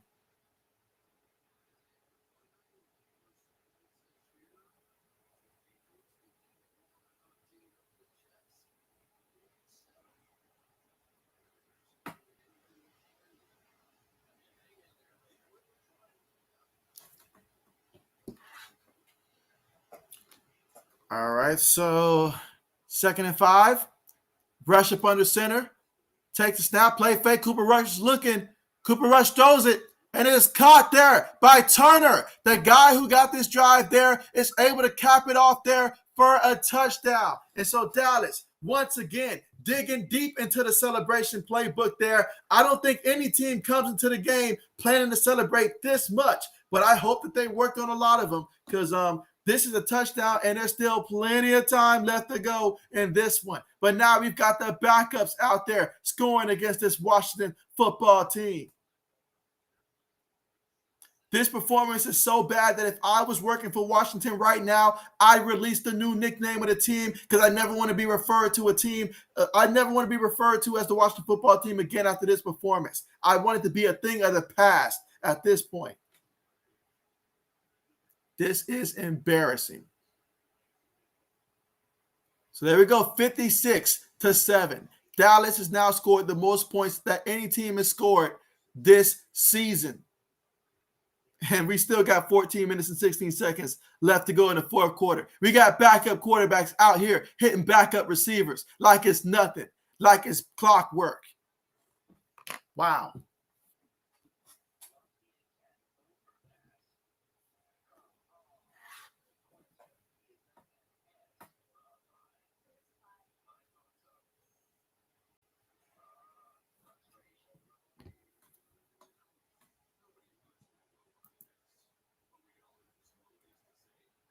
AD says, JB, after this game, can you still consider Washington in the NFL? And so, well, fortunately for Washington, being sorry does not disqualify one from being an NFL team, because we have saw some bad teams over the years and all like that. But do we lose respect for them? Heck yeah. Heck yeah. But they're still an NFL team. They still got 6 wins. They still got 6 wins this year. So, and they're still mathematically still somehow alive in the playoff picture, although they're not getting in. they're not getting in, but they're still technically not dead yet. But yeah. So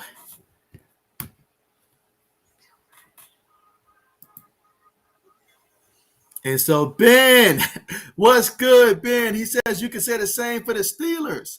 And so, matter of fact, we need to swap Big Ben with you, Ben. We need to put you in at quarterback for the Pittsburgh Steelers. But man, Big Ben just can't win for nothing, man. I mean, big time matchup like that. If you're thinking playoffs and you're the Steelers, that's a playoff team right there. The very definition of who you would have to try to go through. And you go out there and look bad. I mean, that was bad too. I'll say that. That was bad too. But at least it wasn't like this. It wasn't like this. Let's see. 80 says the only thing Washington is missing is your boy Baker. They don't need that. No, I know misery likes company, but no, we can't allow that to happen. We can't allow that to happen. I got to think about the fan base at this point. I got to step in and say, no, we're not going to let that happen. I got to think about the fan base here. But yeah, guys, somehow we still got 14 minutes and 16 seconds left to go in this game. I need to see some real running the football up in here. Run the ball, melt every second you can off that play clock before you snap it again.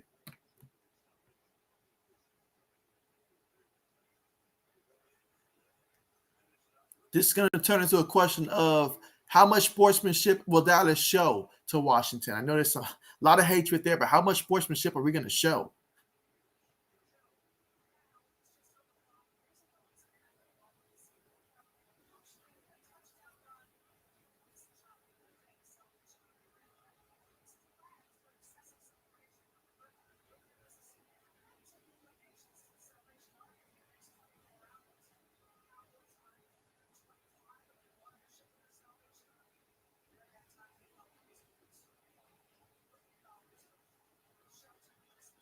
All right, so here we go. 1st and 10.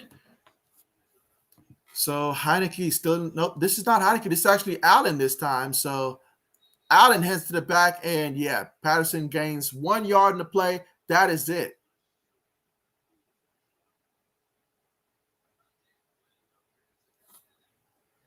So Washington finally saying that we have seen enough. We're going to go ahead and make that substitution and put in Allen.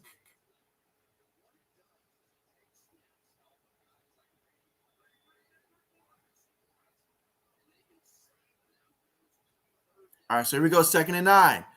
Allen takes a snap, throws it, and it's caught by Terry McLaurin. So I wonder, was it the quarterback that was holding him back this entire time? Because he immediately, first pass, gets it to a guy that basically in 2 games against the Cowboys wasn't able to get nothing. That's what I keep saying. You know, Heineke's just not that dude. I mean, I get it. It's a nice story. You like it, you know, because he's got that whole gunslinger mentality, yada, yada, yada. When it's all said and done, if the goal is to get the Super Bowl, which every team should have that goal, he's not going to get you there. He's just not going to get you there. Meanwhile, Anderson's going to hand it to the back there. And so Patterson's looking for a hole, but there was nothing there. No gain on the play. 2nd and 10 coming up.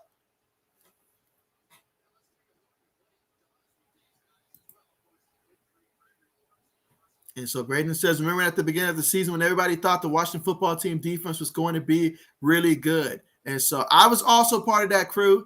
I will say that I was also definitely a part of that crew. And if we restarted the season again, I still would think that Washington would be better. Obviously, I know they had some key injuries and stuff, Chase Young and company, but still, they look really bad. I thought that Ryan Fitzpatrick was going to be a big role for Washington. I know what he did last year in Miami. I was mad when the Dolphins benched him, even though he was a rival, but I thought he was doing good. I was mad for Fitzgerald, I should say. I mean, Fitzpatrick. I'm sorry, Fitzpatrick. So I thought he was going to be key for Washington and helping them win about a good 2-3 games and keep them about that 9 to 10 win type of season, in which right now they're 6 and 8. If you have Ryan Fitzpatrick, maybe you win a few more of those games and stuff like that. I don't know. But Ryan Fitzpatrick got hurt super early in that one, and that was huge. And they never got Antonio Gibson going. They never got him going the way that he's fully capable. He might have had maybe 2-3 good games. That's really about it. Let's see. He throws it. Incomplete. 4th down coming up. 4th and 6. Just punt the ball. Just punt the ball. There's no energy. There's no fight left in this team. Just punt the ball.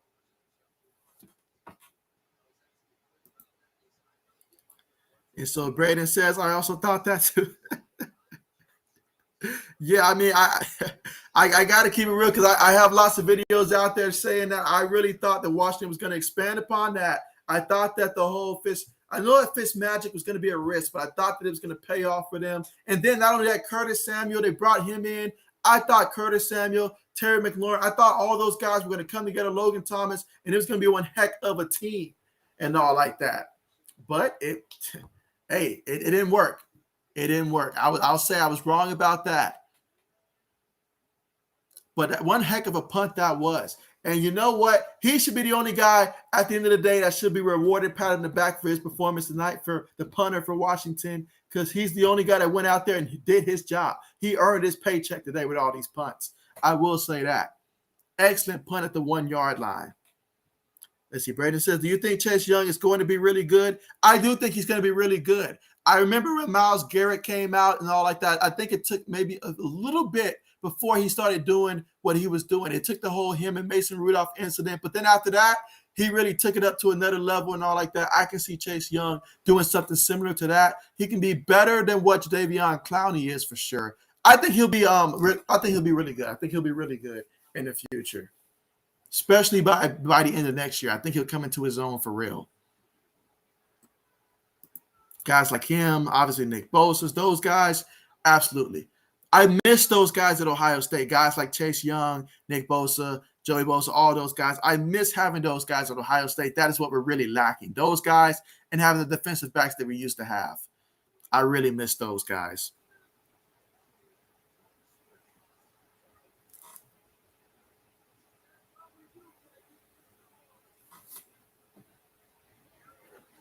And again, we are at the commercial here, but when we get back, Dallas, who's up 56-7, are going to try to become the first team this season to exceed 60 points. And they've got plenty of time left to do it. 11 minutes and 27 seconds left to work with, guys. Plenty of time.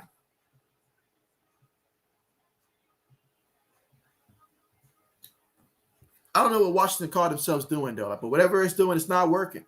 It's just not working.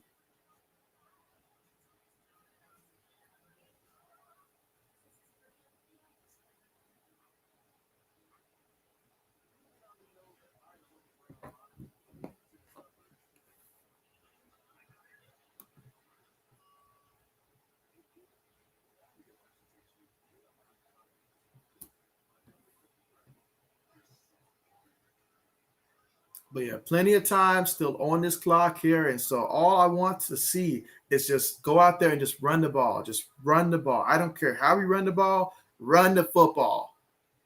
At least eat up about a good 5 minutes off the clock if you're Dallas.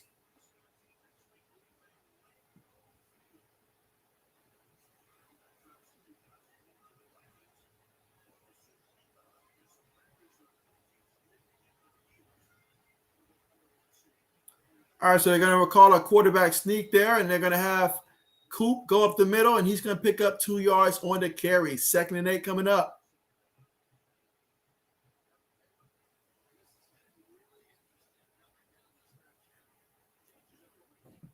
I don't think we have any more Thursday night football coming up. Correct me if I'm wrong, but I don't think we have any more Thursday night football coming up.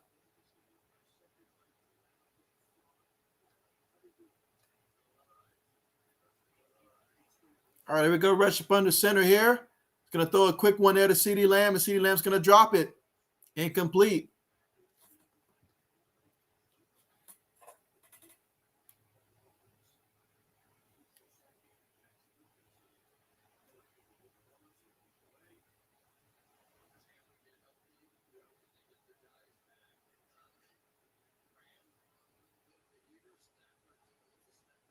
Yeah, I don't think we get any Thursday night football games. Meanwhile, Cooper Rush is going to hand it to the back there. And so the back there, he's going to pick up about 7 yards on the carry. So that is Clement there with the carry. Picked up 7 yards, just 1 yard shy of the first down.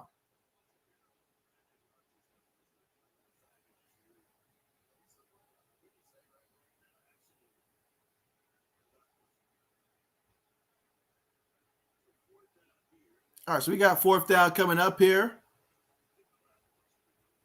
Yeah, I don't blame the crowd. Go for it. Get the first down so we can continue to run this clock out because all these punts are stopping the clock here. Let's just get this one over with.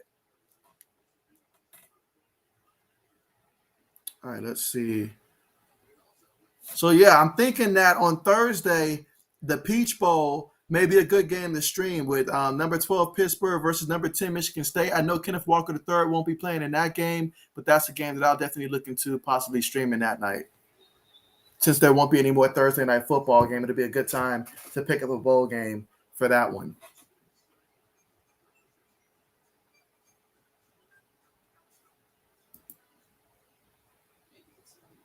And so let's see. Ben says Heineke always looks like he's just got done crying, and so hey, he might be crying for real now because they might have told him like, "Look, bro, you're done. All right, you're done. We don't seen enough. We've evaluated you. You're done. You're not our future. So we'll see what Allen's what Allen's got the rest of the way. Kyle Allen. But yeah, Heineke. I mean, he was just a project at best, and the project wasn't working. I'm sorry, it just wasn't working. Good guy to have as a backup, good guy to have on a team, but good guys, you need elite guys, not good guys. You need elite guys.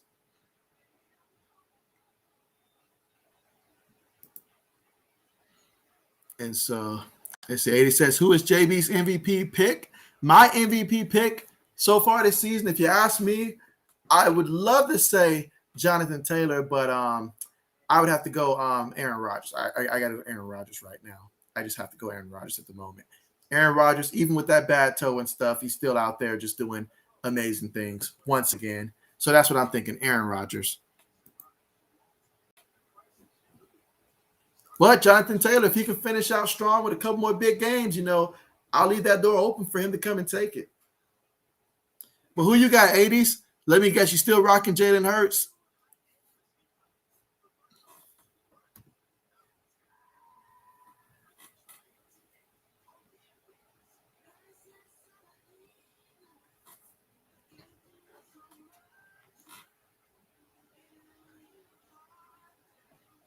But yeah, let's see. Thursday we have that, and then I know let's see.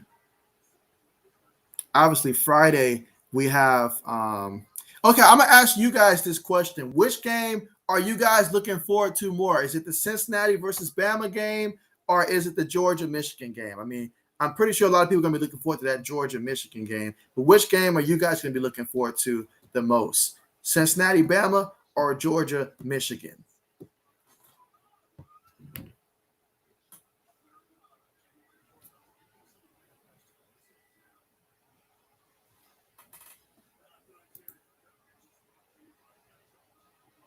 As the 80 says, Jalen Hurts MVP, and so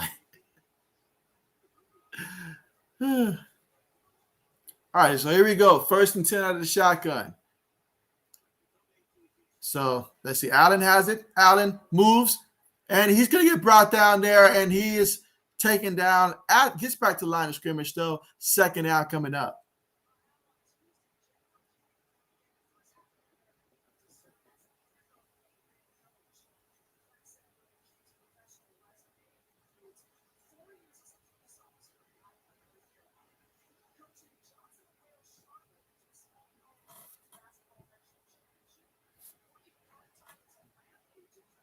All right, let's see.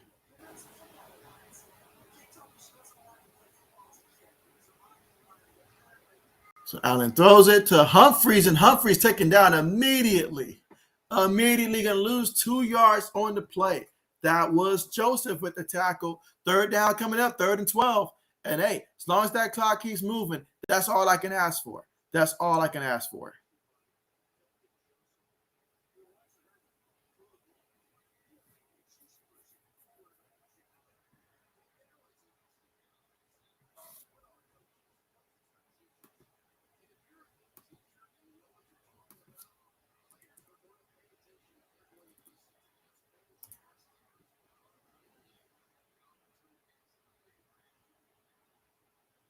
Meanwhile, Allen takes a snap. Oh, man, had a guy fall to the ground there, but Allen makes a miss, throws it up there, and it is caught by McLaurin. So McLaurin, I guess he's got better chemistry with Allen because that's his second catch. considering the guy that had nothing through the first 3 quarters, to have a different quarterback come in and all of a sudden you start getting something. I mean, who knows?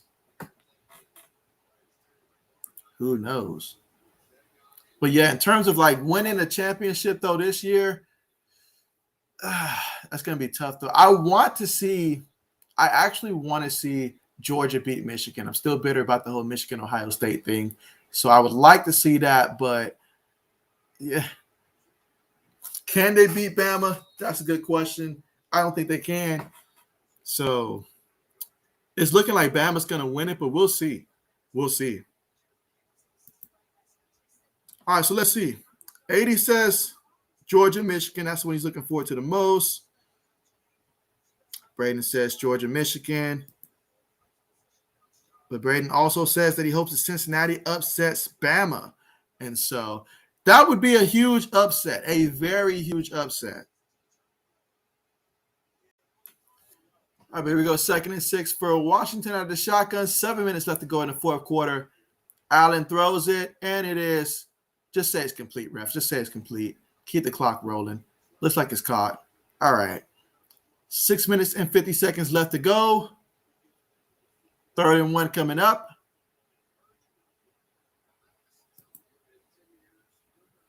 Let's see. Ben says, I like how apparently the most interesting thing in this game is the female coach on the Washington sideline. You know what? That is true. That is true. But, man, I mean – to be on the wrong side of that score, I mean, it would have been such a better story if like Washington was on the other side, just for the sake of like, you know, that story right there for her. But still good for her though. All right, so they pick up the first down there. That was Williams on the carry, picks up 2 yards there. But absolutely, Ben, absolutely. That reminds me of the one time that I watched Vanderbilt football, because in order for me to watch Vanderbilt football, it had to be, I don't know what it was that day, but they had a female kicker last season, and I remember she made an extra point and stuff like that. I mean, Vanderbilt was getting beat, the bricks beat off of them, but I think it was Vanderbilt, but she made an extra point. So I remember that, being the first female to do that. Meanwhile, they throw it to the sideline there, and it's incomplete. Incomplete. I forget who Vanderbilt was playing that time.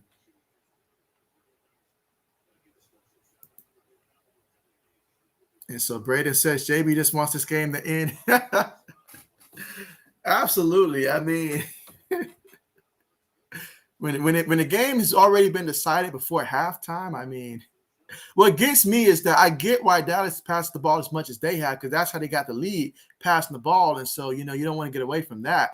But Washington, just get this nightmare over with, man. This is embarrassing. I'm embarrassed for them.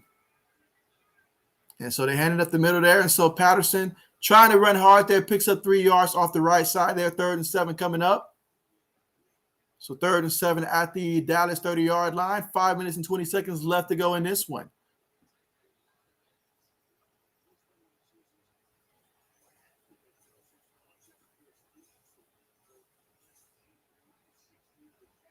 Wow, I would not have thought that Mike McCarthy, it feels like it's been a while since he's been with Green Bay, so I would not have thought that he would have been tied up there for 3rd most, 10-win seasons.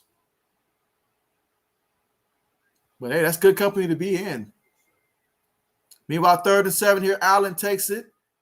Hold on to the ball. Hold on to the ball. Don't drop it. Okay, there we go. Clock's going to keep running there. 4th down coming up. Didn't care if he got the first or not. Just hold on to the ball. Every second counts.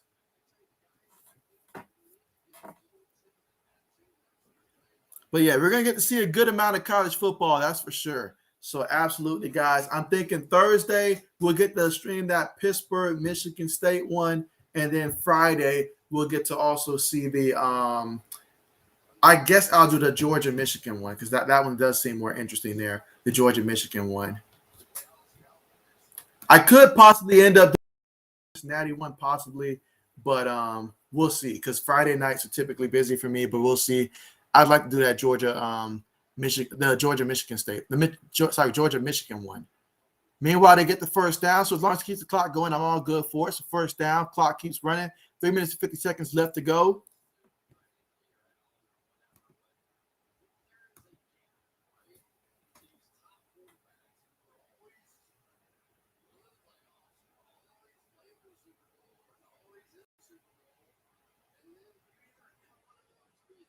Yeah, if you got multiple quarterbacks like Washington, you're in trouble because I can't think of a quarterback in next year's draft that I really want and all like that can come in day one and be that guy. I just don't see it.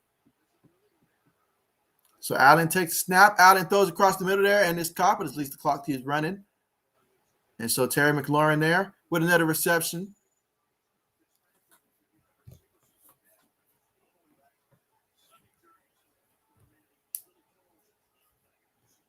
Billy Kilmer.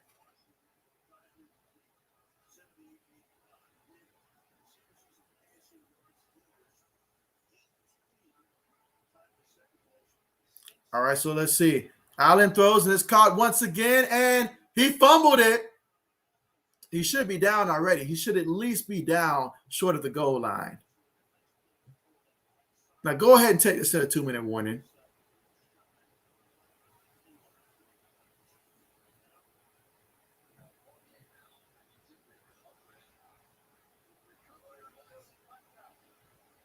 You said the rules is a touchdown. Well, I guess.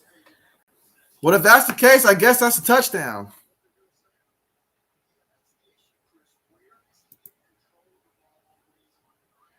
Okay, so Braden says, is that the only bowl game you're going to stream? And so I was looking for sure to know that the Thursday one, the Peach Bowl, that one is going to be one. And obviously the college football playoffs on Friday.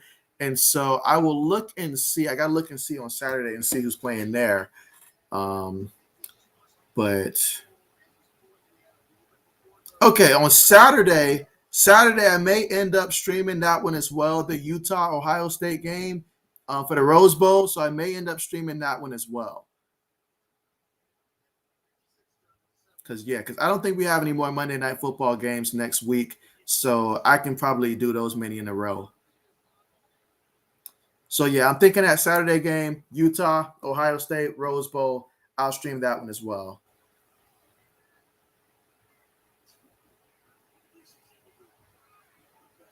So many good games that day, though. So many good games to choose from.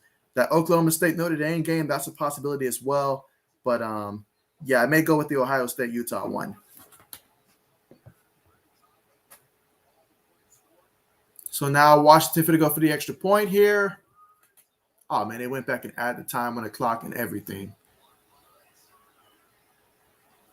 Extra point is good. So 56-14 is the score.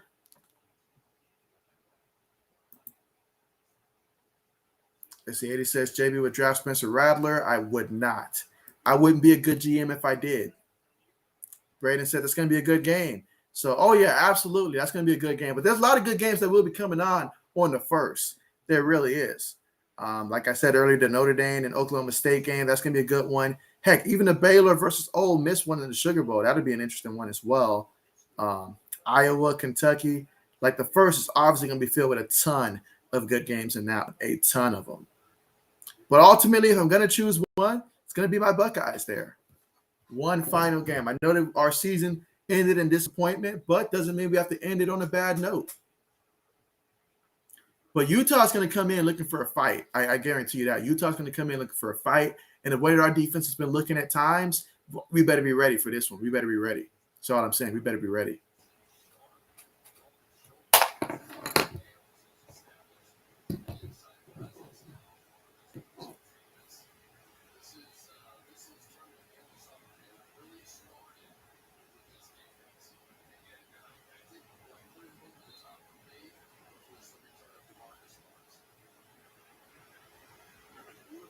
All right, so we go kickoffs on the way.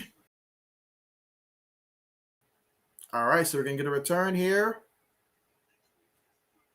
to about the 22-yard line. So first attempt, 22-yard line here. 2 minutes and 41 seconds left to go. So we still got the 2-minute warning. That'll stop the clock. But other than that, just go out there and let's run the football here. Dallas is up 56-14. You already proved your point here. Let's just run the football. I don't care how many yards you get on it. Just run the football.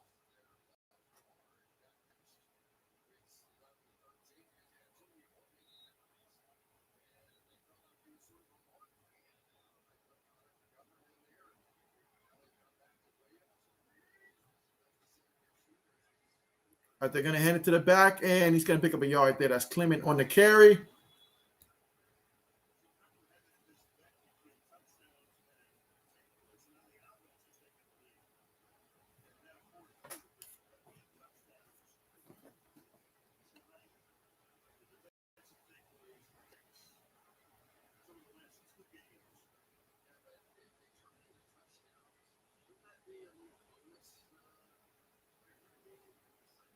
All right, so yes, that's going to warning.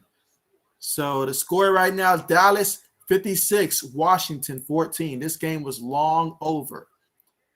Go ahead and pencil in that 9 losses there for Washington, and that's going to be win number 11 for Dallas.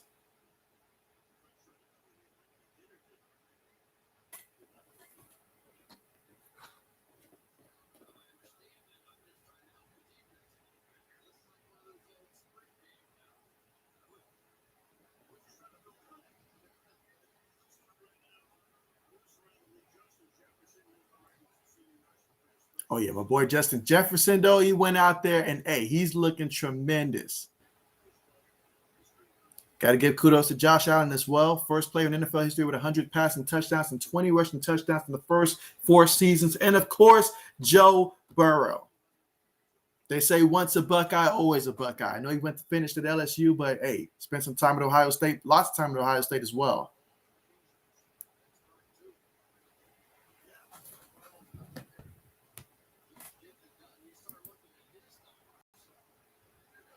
And let's see, 80 says number 11. He's not happy about that. You talking about Utah being ranked number 11? And so, all right, here we go, guys. 2nd and 9 here. And so now that we've passed the 2-minute warning, there you go. 80s, I'm not even going to flex 80s. We're so desperate to have someone to claim in the NFL from Ohio State. I will start to count Joe Burrow at this point until Justin Fields goes out there and represents us. I'll be like, this man suited up for us. He went to our school. He took some of our credits with him when he transferred. So he's full Buckeye, full Buckeye. We will count him because we are purely desperate to count someone for those Buckeyes. And so, oh, my bad. Cowboys 11 wins, and so yeah, there it is. There it is. They took the division this year.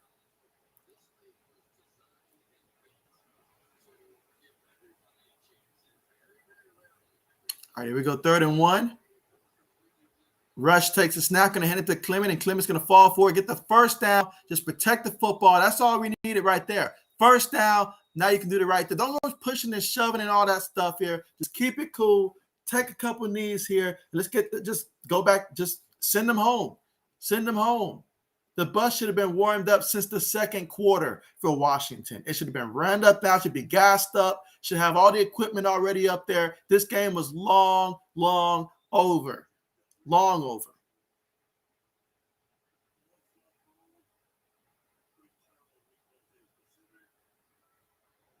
And so Rush goes out there, and he's going to take a knee. And that's the ball game. It is done. Finally, this nightmare of a game is over for Washington. Meanwhile, for Dallas, congratulations to you guys on the same day that you went out there and you won the division prior to the matchup, but you still went out there ready to fight out there. And, hey, at least one team cared about this game because the other team, I don't know what they were doing. Let's see, 80 says the buses should have been warmed up. Oh, yes, absolutely. It really should have been. And that's the game, guys. It's final. Dallas 56, Washington 14. 80 says, thanks for doing the stream, JB. Good night, everyone. Thank you for joining. Appreciate each and every person for joining for the stream. And like I said, tomorrow we'll be back for Monday Night Football, Dolphins and the Saints. I just really hope we have a good game in that one. I hope we have lots of offense there, guys. Really hope so. The Saints did us wrong. The defense was so good last game, but the offense was so bad. Really hope that Ian Brooks makes a difference out there, guys. We'll find out tomorrow. But after that stream, make sure you guys are subscribed, got your notification bells turned on and stuff, because I'll definitely make sure that when it comes to those, Thursday night football, we don't have Thursday night football no more, but we will get to see the bowl game, that one, Michigan State, Pittsburgh. That's the one I'm going for. And then Friday, obviously, college football playoff, that one. Got to stream that one. Going to try to aim for Georgia, Michigan, but it could turn out to be Bama and Cincinnati if I can't make the Georgia, Michigan one work.